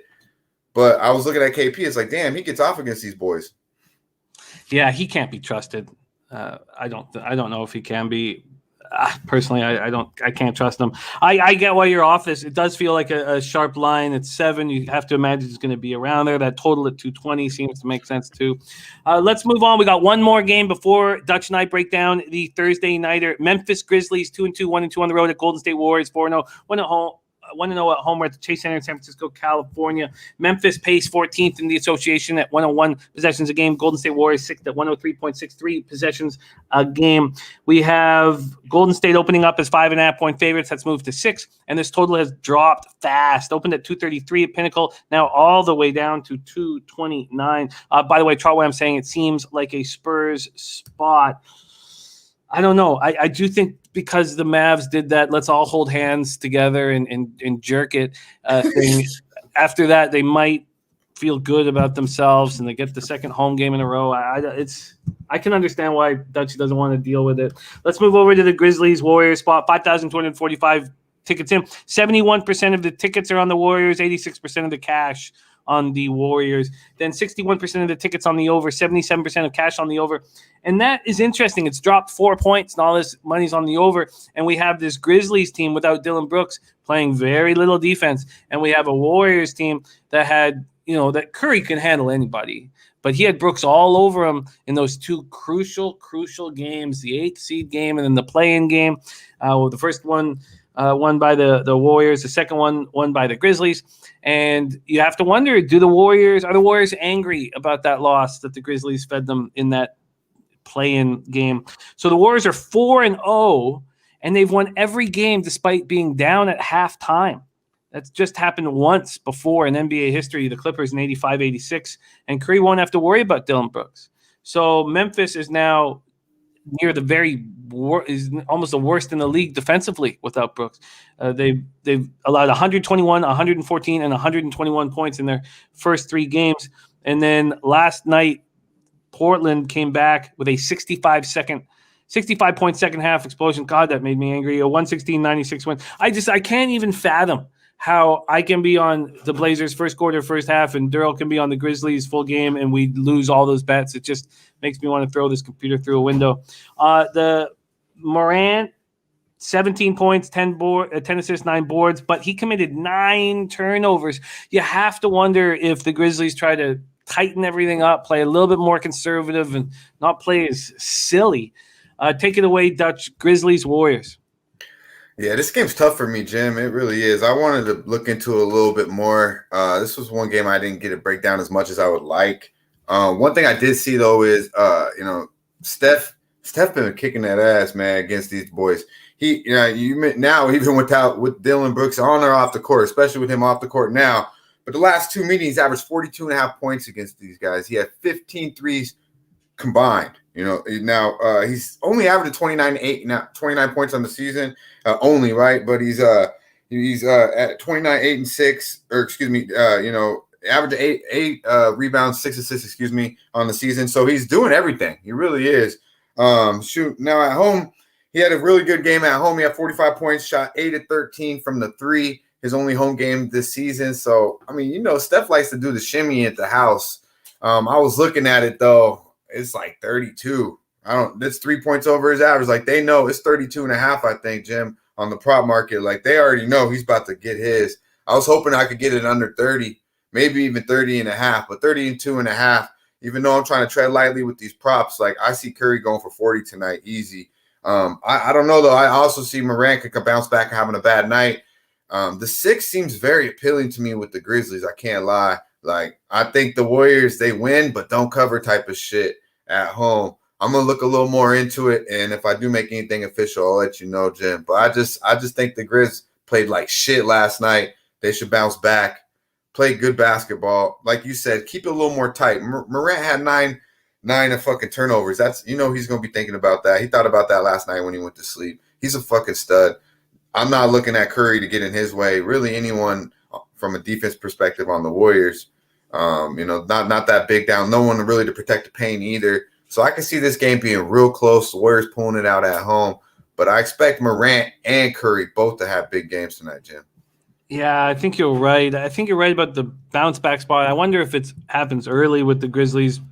Second half of a back-to-back. I mean, the flight's not too bad from Portland to San Francisco, but and they played shitty too. The Warriors against OKC first half. I think you touched on them slow starts first half too. So I gotta look a little more into it. That first half play might be the look Grizzlies first half because the Warriors have started out slow. And the Grizzlies have been covering these first halves. Marcus Anderson's joining us from Latvia. Welcome. Thank you for joining us, my friend. And he says, yes, I agree. Golden State will win, but not cover the -6. Mally Mal on this other side says Grizzlies not covering tonight. There's my guy Tease in the house. What's happening, Tease? Interesting. Tease looking at Steph over 5.5 threes at this spot. I was looking at threes too, but I was like 5.5. God damn, man. Gotta get 6 threes to hit a fucking ticket. Yeah. That's a lot. I can't do that. I'll take the over. I'll take the points over that, to be honest with you. But I think he'll hit both, to be honest with you. That's a lot, Jim. I can understand your trepidation with these late games here. Grizzlies, Golden State, no move at this point. Now, Dutch can add anything he wants throughout the day. Just has to tag me, and it will go on his official record. Let's review NBA action from our NBA expert, Dutch Boy Fresh, who is 4-1 plus 3.08 units with an average line of plus 100 on the show. Let's go. So we have Dutch opening up his account with the Sixers -6 first half at -111 in Pistons Sixers. It does feel like a bounce back spot for the Sixers. It really does. It really does. Yeah, man. And if they're going to do anything, they're going to do it early. And they get to stay at the house. They're trying not to watch the news with all the shit that's being thrown their way. Then we have Dutchie on the Hawks, Atlanta Hawks -3 at -104. And I get that spot. I have a lean towards the under, but hesitant. Yeah. Anytime you're talking about the Wizards, and I mean, they're a different team this year. I got to keep telling myself that. Then we have quick, Jim. Quick question for you, my man. So you would prefer the under over the team total under for the Wizards? No, I think you're right. My hesitant is just that is Beal hurting? Because if he's hurting, then I believe that he'll keep struggling. But, anytime you have a superstar that comes off 0 for 6 from 3, 7 for 25 from the floor, I'm scared that he's just going to turn it on here. He gets to go right back at it. But is he in pain right now? Is he struggling with something? I mean, fuck, Bill's like a little mini me of fucking Embiid, bro. When is he? It seems like he's always got an ankle issue or something going on with that guy. I don't know. I like Bill's game. I'm a big. I really like his offensive game. But yeah, but another thing is Atlanta got cast to throw at him. Reddish can play some D. Herder can move his feet. They got guys that they can throw at him as well too. But yeah, I know what you're saying from an off night to bounce back. But I don't even know if his ass will play because, like you said, is he hurt? Is he not? He's not hurt, but he might not play. He don't want to be where he's at. I don't believe. I guess you're right. I guess I kind of lean towards the full under, but then both these teams are tired. I'm not sure. That's a tough call. I don't know if I can. Yeah, I'm not sure. I'm not sure. We'll reach out to Mr. Over Under Ski Profit. Shout out to our guy. Yeah, maybe he'll determine that factor for me. You guys are such a great group, all of you guys together. Dutchie's also on the Knicks +104. Yeah. And running real hot. Dutchie, thank you for rolling with us in NBA. We have Dutch sticking around here for the Thursday nighter. Let's attack football right now. Basketball. Let's go right now to the Thursday nighter, and then we're going to break down NCAA football. And in 24 minutes, we have Babano's Football Frenzy, Ian Cameron Football Frenzy, and there's Ski Profit right there. First half over 111.5. First half over 111.5. On this game or on the game we're just talking about? I believe on that total game that we were discussing with the Hawks. Never mind. I want to know that's just he. No, I'm sorry. Get the fuck out of here, man. No. All up, bro. You know. Let's move on. Packers, Cardinals, State Farm Stadium in Glendale, Arizona. As you guys know, we've been waiting for the shoe to drop to hear what else is going on COVID-wise for this Green Bay Packers squad. And we know that they're going to be without their top two receivers. We're waiting to figure out if Valdez-Scantling will be back to help them. So Alan Lazard was added yesterday. Adams was added the day before. And we've seen what Rodgers can do in very important football games and playoff games without star receivers. And he seems to always roll. Billy Friedrich says J.J. Watt is also out. Yes, J.J. Watt just had shoulder surgery. And, that was for the Warriors game. Dutchie, that over, first half over. Oh, okay. For the Warriors game. Okay, yeah, my guy. Real Deal Prime says Ted Nolan was a good coach. Yeah, I'm a big Ted Nolan fan as well.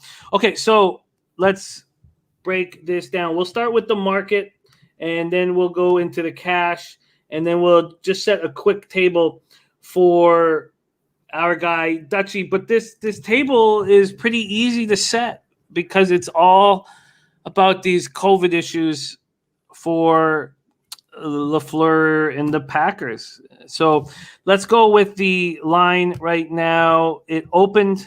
Let me move over. Sorry, NFL. This opened, I believe, at 4. Did it open at 4.5? It opened at 3.5. Opened at 3.5, and just kept moving to 6 to 6.5. Interestingly enough, Bet365 just moved it from 6.5 to 6.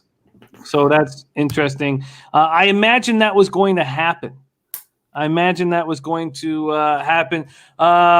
Thompson in the house. Paul Thompson, I know there hasn't been enough horses for you, my man, but next Friday and Saturday, all day, all night, Breeders' Cup Glory right here on Pub Sports Radio that I will be hosting. So then let's move over to the cash flow in this spot here. We have, for the Thursday nighter, 28,384 tickets in. 49% of the tickets on Arizona, 74% of the cash on the spread. But you can imagine that those giant bets came in at 4, 3.5, 4. I wonder how many came in at this number. Then you have 45% of tickets on the under and 76% of cash on that under. This total opened up at 52.5 and is now down to 50.5, which is still a pretty high total. So Adams leads the Packers in catches, 52, receiving yards, 744. Pack coming off their 6th straight win. The first time they trying to get to, right now it's 7-0. These Cardinals are the NFL's only undefeated team, and it's the first time they've been there since 1974. So this Cardinals team, both these teams are just running so hot. This Packers defense was very good against Washington, and the big story, you could say, Devondre Campbell was all over the field, or Rashawn Gary, 7 tackles, 2 sacks, 4 quarterback hits, all that stuff, but it was this red zone. Do you believe in what you saw from them in the red zone? Because that Heineke not going over the touchdown line was Heineke being a little bitch. It wasn't necessarily good defense, but they'd allowed touchdowns on 15 straight red zone drives coming into Sunday, and that was, an NFL record. They didn't get a single red zone stop in the first 6 games of the season. It was nuts. And then they were able to shut down the Washington football team. The question still is Valdez-Scantling going to come back? They need him badly. We already know they're without Jair Alexander. They're without Kevin King. So their secondary is hurting. And we know that this Cardinals team has playmakers all over the field and now have Zach Ertz here. They have Edmonds and Connor running the ball. And it just seems like this is a very very complete football team. They got Chandler Jones and Zach Allen also activated from the reserve COVID list. Here we go. Dutch boy, fresh Thursday nighter. Packers, Cardinals, take it away. Yeah, man, these Thursday nighters, boy, they're a game, huh? Wow, yeah, these last two have been kind of rough, especially with all these injuries. But yeah, this game to me, Jim, is a clear under. You know what I'm saying? These Thursday nights, I'm like the Undertaker on these bitches. Shout out to our guy, Noli Knows, making unders great again, because they just to me have under all over them, especially with all the question marks. Short week. Since week 3, Jim, just real quick, I'll bring up the totals. These are combined totals since week 3, because, week 1 and 2, obviously, they don't really kick in yet to these Thursday nights. It kind of, so week 3 is 33 was Thursday night's total. Week 4 was 45. Week 5 was 44. Week 6 was 50. That was the Eagles and Tampa Bay. And then, of course, last week we had 32 total combined. So we've had an average of 40.8 points per game scored in the last 5 weeks on Thursday night football. And I just think these coaches just want to get this fucking game over with. I look from a defensive perspective. I think Green Bay has impressed me somewhat. They did impress me last week a lot. They've looked suspect at times as well. You talked about the red zone. But overall, the Green Bay Packers have, even with their injuries since Alexander went out, have impressed me with their defense. They're not great, more of a bend, don't break. And then, when they get to the red zone, they do give it up. But I just think they only give up 20 points per game. So it's not like the old Green Bay defenses, Now, when I look at Arizona, they're only allowing 16 points per game, and it seems like they've kind of had a lucky schedule, all the breaks with players going out. They've kind of got a real lucky. This is a real fucking lucky 6-0. But to me, I'm just looking at the under, Jim. I like the first half under, locked in at 25. I think it went down a little now, so we'll see what we can get. And then I like the under 51. Might be down, I think, to 50.5 as well. Just some numbers to throw at you. The Packers are 2-5 to the under on the season, 1-3 on the road to the under this year. 4-0. The last 4-0 have been to the under overall. Now the under is 5-1 in the last 6 meetings in Arizona. These teams obviously haven't played too much though recently, but the last 3 have been the under. But for the Arizona on the season, Jim, 3-0 to the under on the season, 6-2 or 6-3 the last 9 to the under.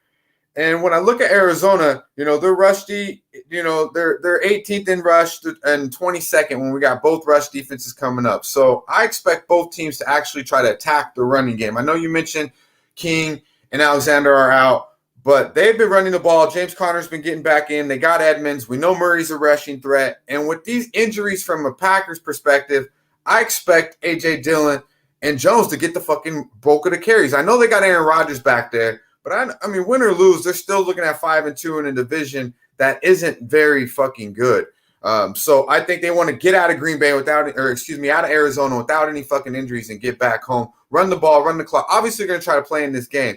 But from a side perspective, Jim, I mean, you missed the fucking boat if you like Arizona. It has to be Green Bay or nothing, in my opinion. 6.5, 6.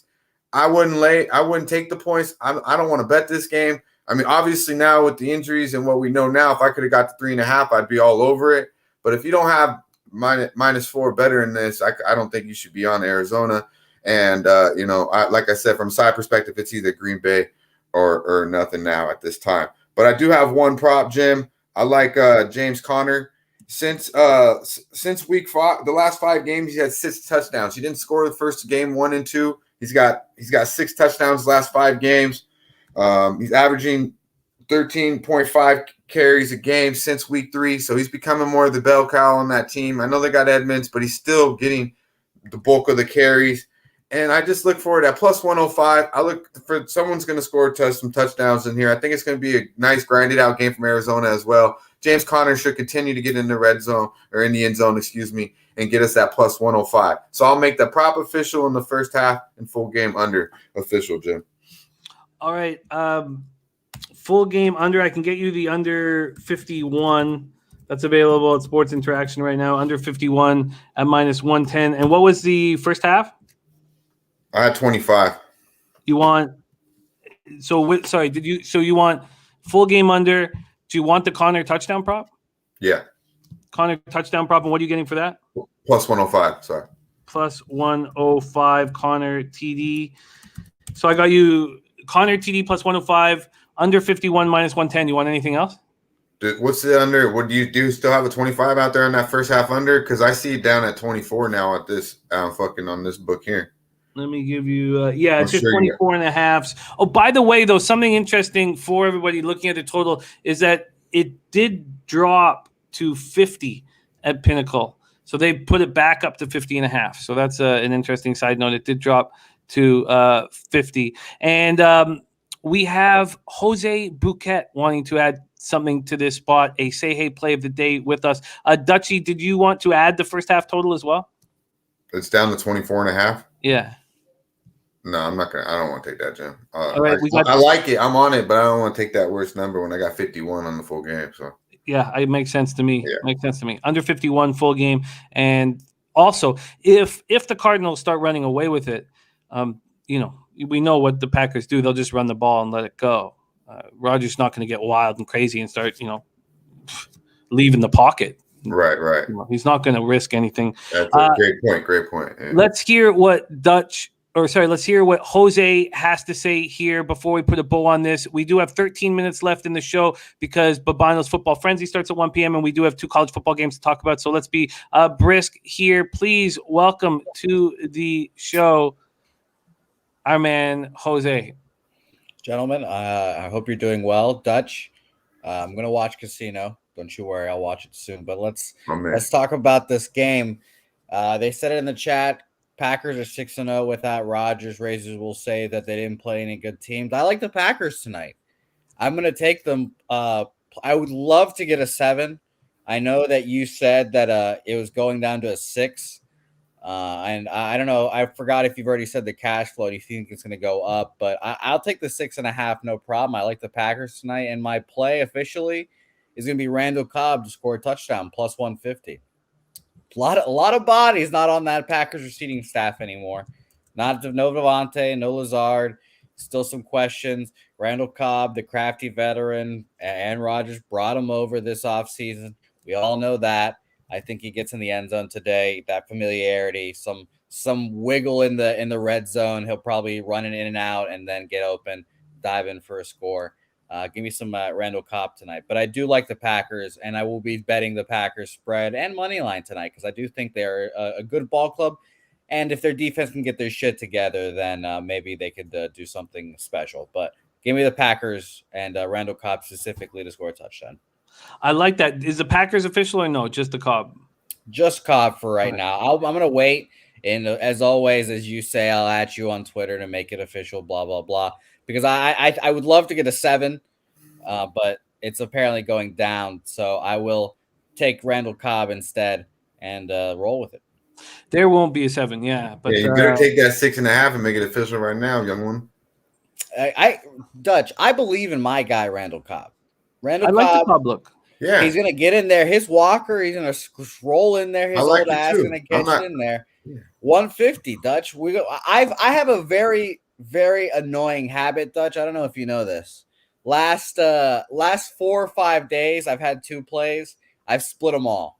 Literally, I've split them all. So I'm only going 1 play today in the hopes of not splitting it. It's funny you say that, Jose, because I almost didn't want to get that fucking James Conner prop official too because of that. I know the under is good. Touchdown prop, but plus I believe he's going to get in. Plus 150, a little bit juicier. But I like the 105 as well. But yeah, man, I like that Randall Cobb look. Yeah, I think it makes sense. Jose, say hey, play of the day in Cobb, anytime TD at plus 150. Thank you for jumping on, Jose, my guy. And I just to put a bow on this, I believe that this is everything that Rodgers loves. Going up against the undefeated team, you take away his best weapons. Everybody thinks, they're going to. Not everybody thinks, but the market's saying they're going to, putting the spread up to 6.5, and he's going to be like, watch this. It just seems like that's what he loves to do. So I am going to move on the Packers. I just wanted to wait a little bit, just because now we've got enough information. Now, if there's more players out with COVID, we'd know because the tests have already been done this morning. Right. So now I feel like there's enough time to to move on it. I think the under makes a ton of sense as well. Let's quickly review our guy Dutch's action. So he is on the prop for Connor anytime touchdown plus 105 and the under 51 at minus 110 in NBA. He's given us 3 spots and he's sitting 4-1 plus 3.08 units on the season. Sixers minus 6 first half at minus 111. I think I'm going to run with that. He's on the Hawks minus 3 at minus 104. And he's on the Knicks money line at plus 104. Nice work, Dutchy. We love having you on these Thursdays, man. And you're doing such an exceptional job on your Pub Hub show every Thursday at 4 p.m. Eastern. Keep up the good work. And thank you so much for taking the time to hang with us, my man. I appreciate you, Jim. Yo, salute to the chat, man. Y'all stay fresh. There.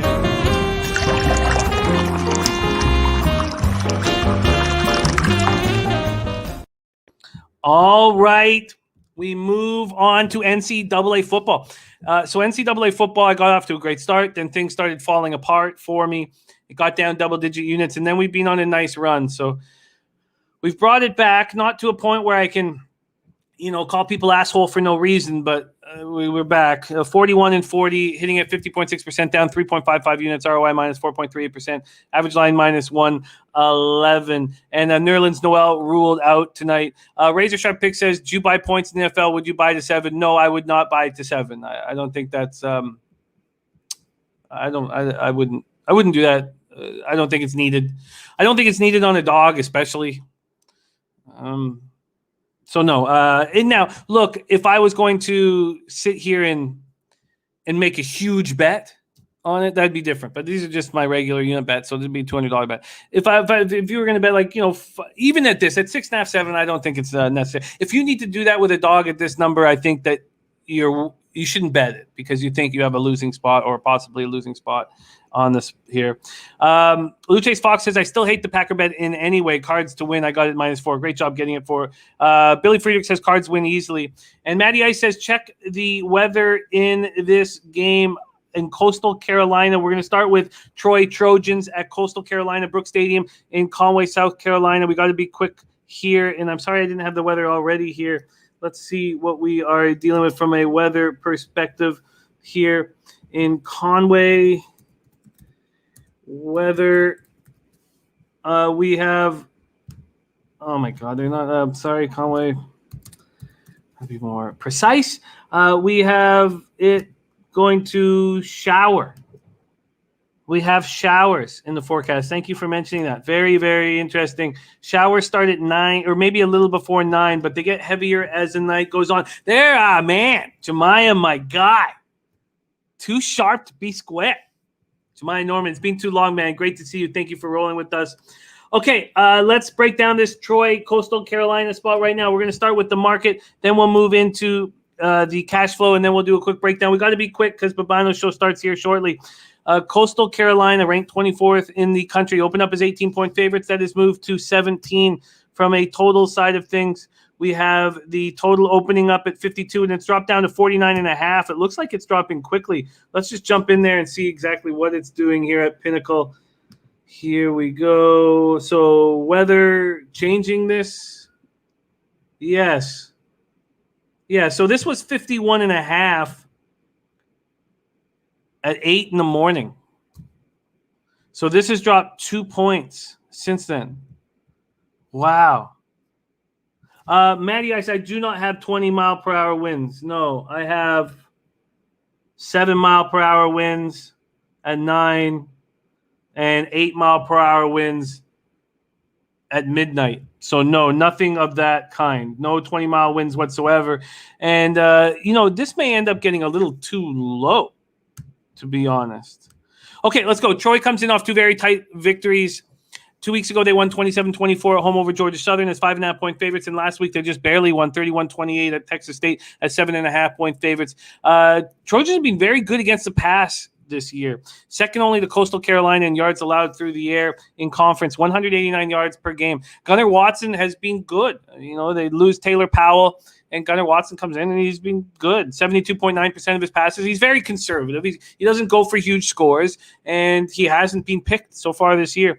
Kamani Vidal is their running back. He's very good. Career best performance against Texas State, 162 yards, 2 touchdowns. Are they going to be able to slow down the Chanticleers? So Chanticleers averaging 45.7 points per game, but Troy's only giving up 19.6.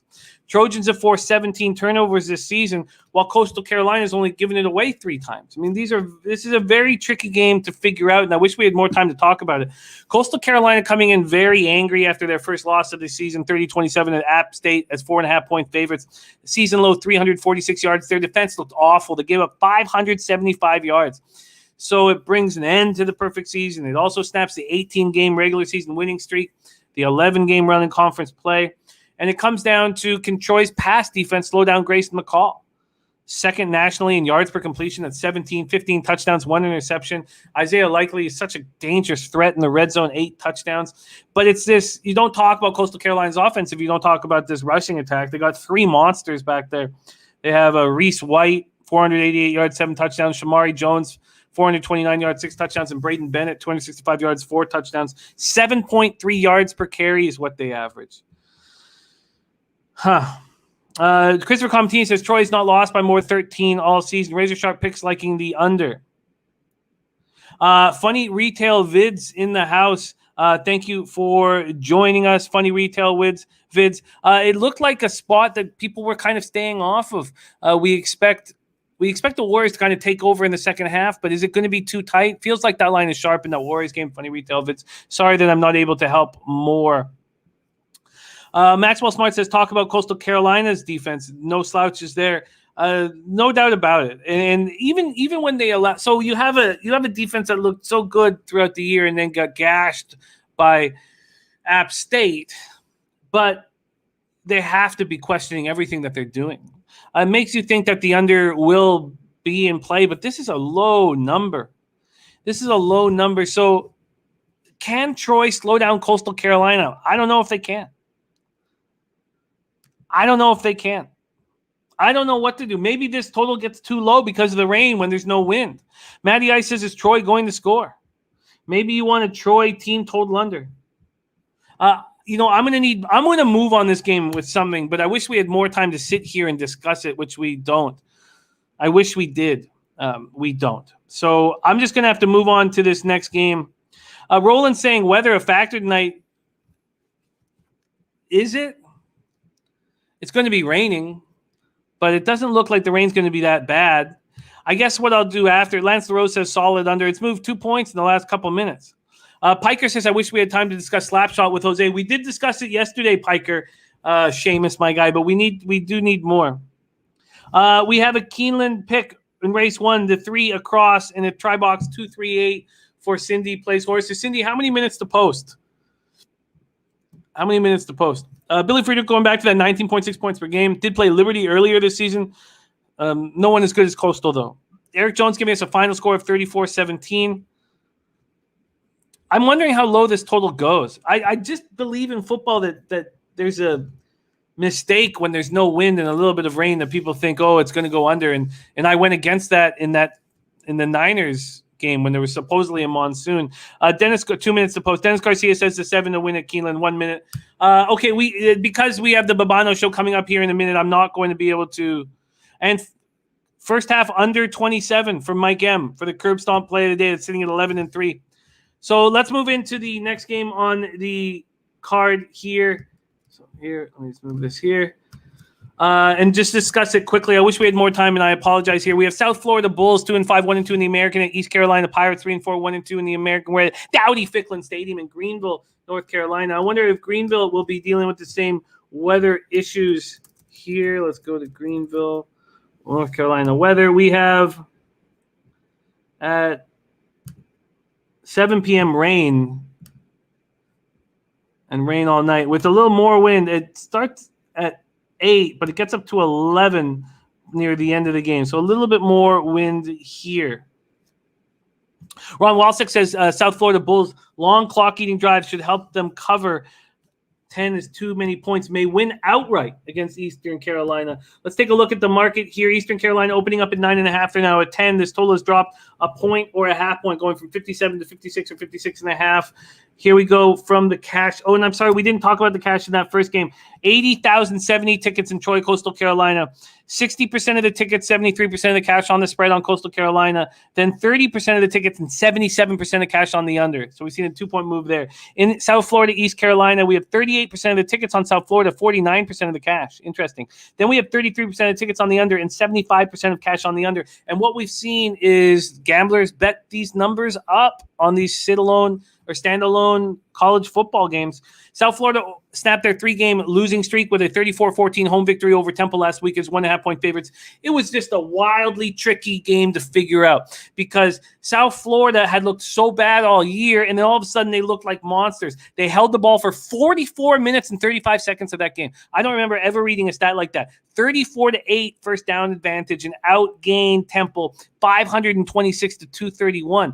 So South Florida is still ranked near the bottom of the FBS in both scoring and total offense, even though they put that on Temple. They did a ton of damage on the ground, and that's what Ron Walsack's talking about. Jaron Mangum, 152 yards, 2 TDs, and Kelly Joyner had 126 yards in a TD, so they both go for over 100. And East Carolina has been inconsistent stopping the run. I guess that's the best way to call it, what to say about them. So even after holding Temple to a season-low 231 yards, South Florida is 122nd nationally in total defense. I just don't know how much we're supposed to take from that game. That's my problem here. How much do you want to take from that game? Eastern Carolina comes off 2 very tough road losses against good competition. They lose 2016 at UCF, then 31-24 in overtime at Houston. And that Houston game was so tough. They had to sit there for hours and hours because of a weather delay. And South Florida has dominated this head-to-head series with Eastern Carolina. They've won 9 of their last 11. Now, they lost last year. But you have to think that, East Carolina wants to change this story badly. The Bulls have never lost in Greenville. Wow. Now, when the Pirates won last year, it was in Tampa. So Holden Ahlers, 4th in the conference, 1,763 yards, but 6 interceptions with the 10 touchdowns. Paco Healy's on Troy, by the way. Billy Friedrich says side and total is too sharp. There's our guy, Joshua Kiokanlaya. Says Bulls have no bench. Likes the Julius Randle double-double, and he likes the Knicks today. And let's see, anybody else coming in with anything? Just Billy Friedrich liking Troy. I wish we had more time. Larry Garr saying rain goes to the over with defense on the slip. And Jeff Grove says red meat alert. Says Coastal got beat by an easy team. This is a divisional championship game. Troy will make a game of it. Troy will make a game of it. Well, I'm going to need more time on these college football games, and I wish we had more time to cap it together, but we don't. It's Babano's NFL show is coming up right now. So I've made no moves on this, but I do think that I do have some interest. I'm going to crunch these numbers a little more, but I guess I got to stay off of this. What am I talking about? I guess why would I want to try to beat this market move to the under in Troy Coastal? I guess when it comes down to it, I think Troy can keep this game close, but do you want to mess with a very angry Coastal Carolina team? I don't want to fade this Coastal Carolina team when they just got this slap in the face wake-up call. And then in the first game, and then with South Florida, I don't know how much I'm supposed to take from that beatdown of Temple. So there's 2 different things that are making it difficult. A couple of different things making it difficult. J-Dub, yeah, I'm trying to figure out the right order, and it's up to you guys, really, what you guys want for order. So just let me know what you guys prefer. Christopher Comentini says, I have my doubts now how angry Coastal will be. And Big Ragu says, Houston is a top 5 defense for what it's worth, evaluating the USF game. And that top defense, ECU played very well against. ECU hates USF. Ragu, how are you betting it? I would love to know. We've got to move on. Let's do a quick review of action here. I like my NHL card very, very much. I am on the Hurricanes -1 at +129. I'm on the Canucks -1 at +134. The Ducks -1 at +129. And what's my fourth? I have a fourth one. Sorry, I have the Hurricanes, Avalanche, -1. And I think it's at +132. Again, the big news there is Ryan O'Reilly and Brandon Sayad on the COVID list won't be around. Then in NBA, I'm not entirely sure. I've got to sit down and go over Dutch's breakdown one more time. But from a likely thing, I like his Sixers first half look. I do think that they smash here. The Hawks -3, I'm kind of leaning to the under in the Hawks-Wizards game, but that's going to take more time. I can understand why this market move is moving heavy towards the Knicks, and I want this Jazz team total over. And then in NFL, I'm going to move on the Packers, and I may just only move on the Packers, but that under is somewhat interesting. And then in college football, I just need more time to cap these games, and I wish we had more times now. But we got to go. Head over to our guy Babano's NFL or all football show, Football Frenzy with our guy Babano. Thank you guys so much for all of your insights and your hard work. By the way, Dennis Garcia is also on the 6 at Belmont. That's popping off here any minute. I love you guys. We have nothing without you. Your insights, your humor, you inspire all of the cappers on this channel to work harder, try harder, and care more. That's what you guys do, and I'm very thankful to roll with you guys. On behalf of all of us here at Pub Sports Radio, my producer on the ones and twos, Jose Bouquet, and Jeff Slaughter, who runs our channel and whom we love working for, thank you for your support. Let's have ourselves a day. Let's get that fucking cash. Leche. Hey, those bookmakers. Get it.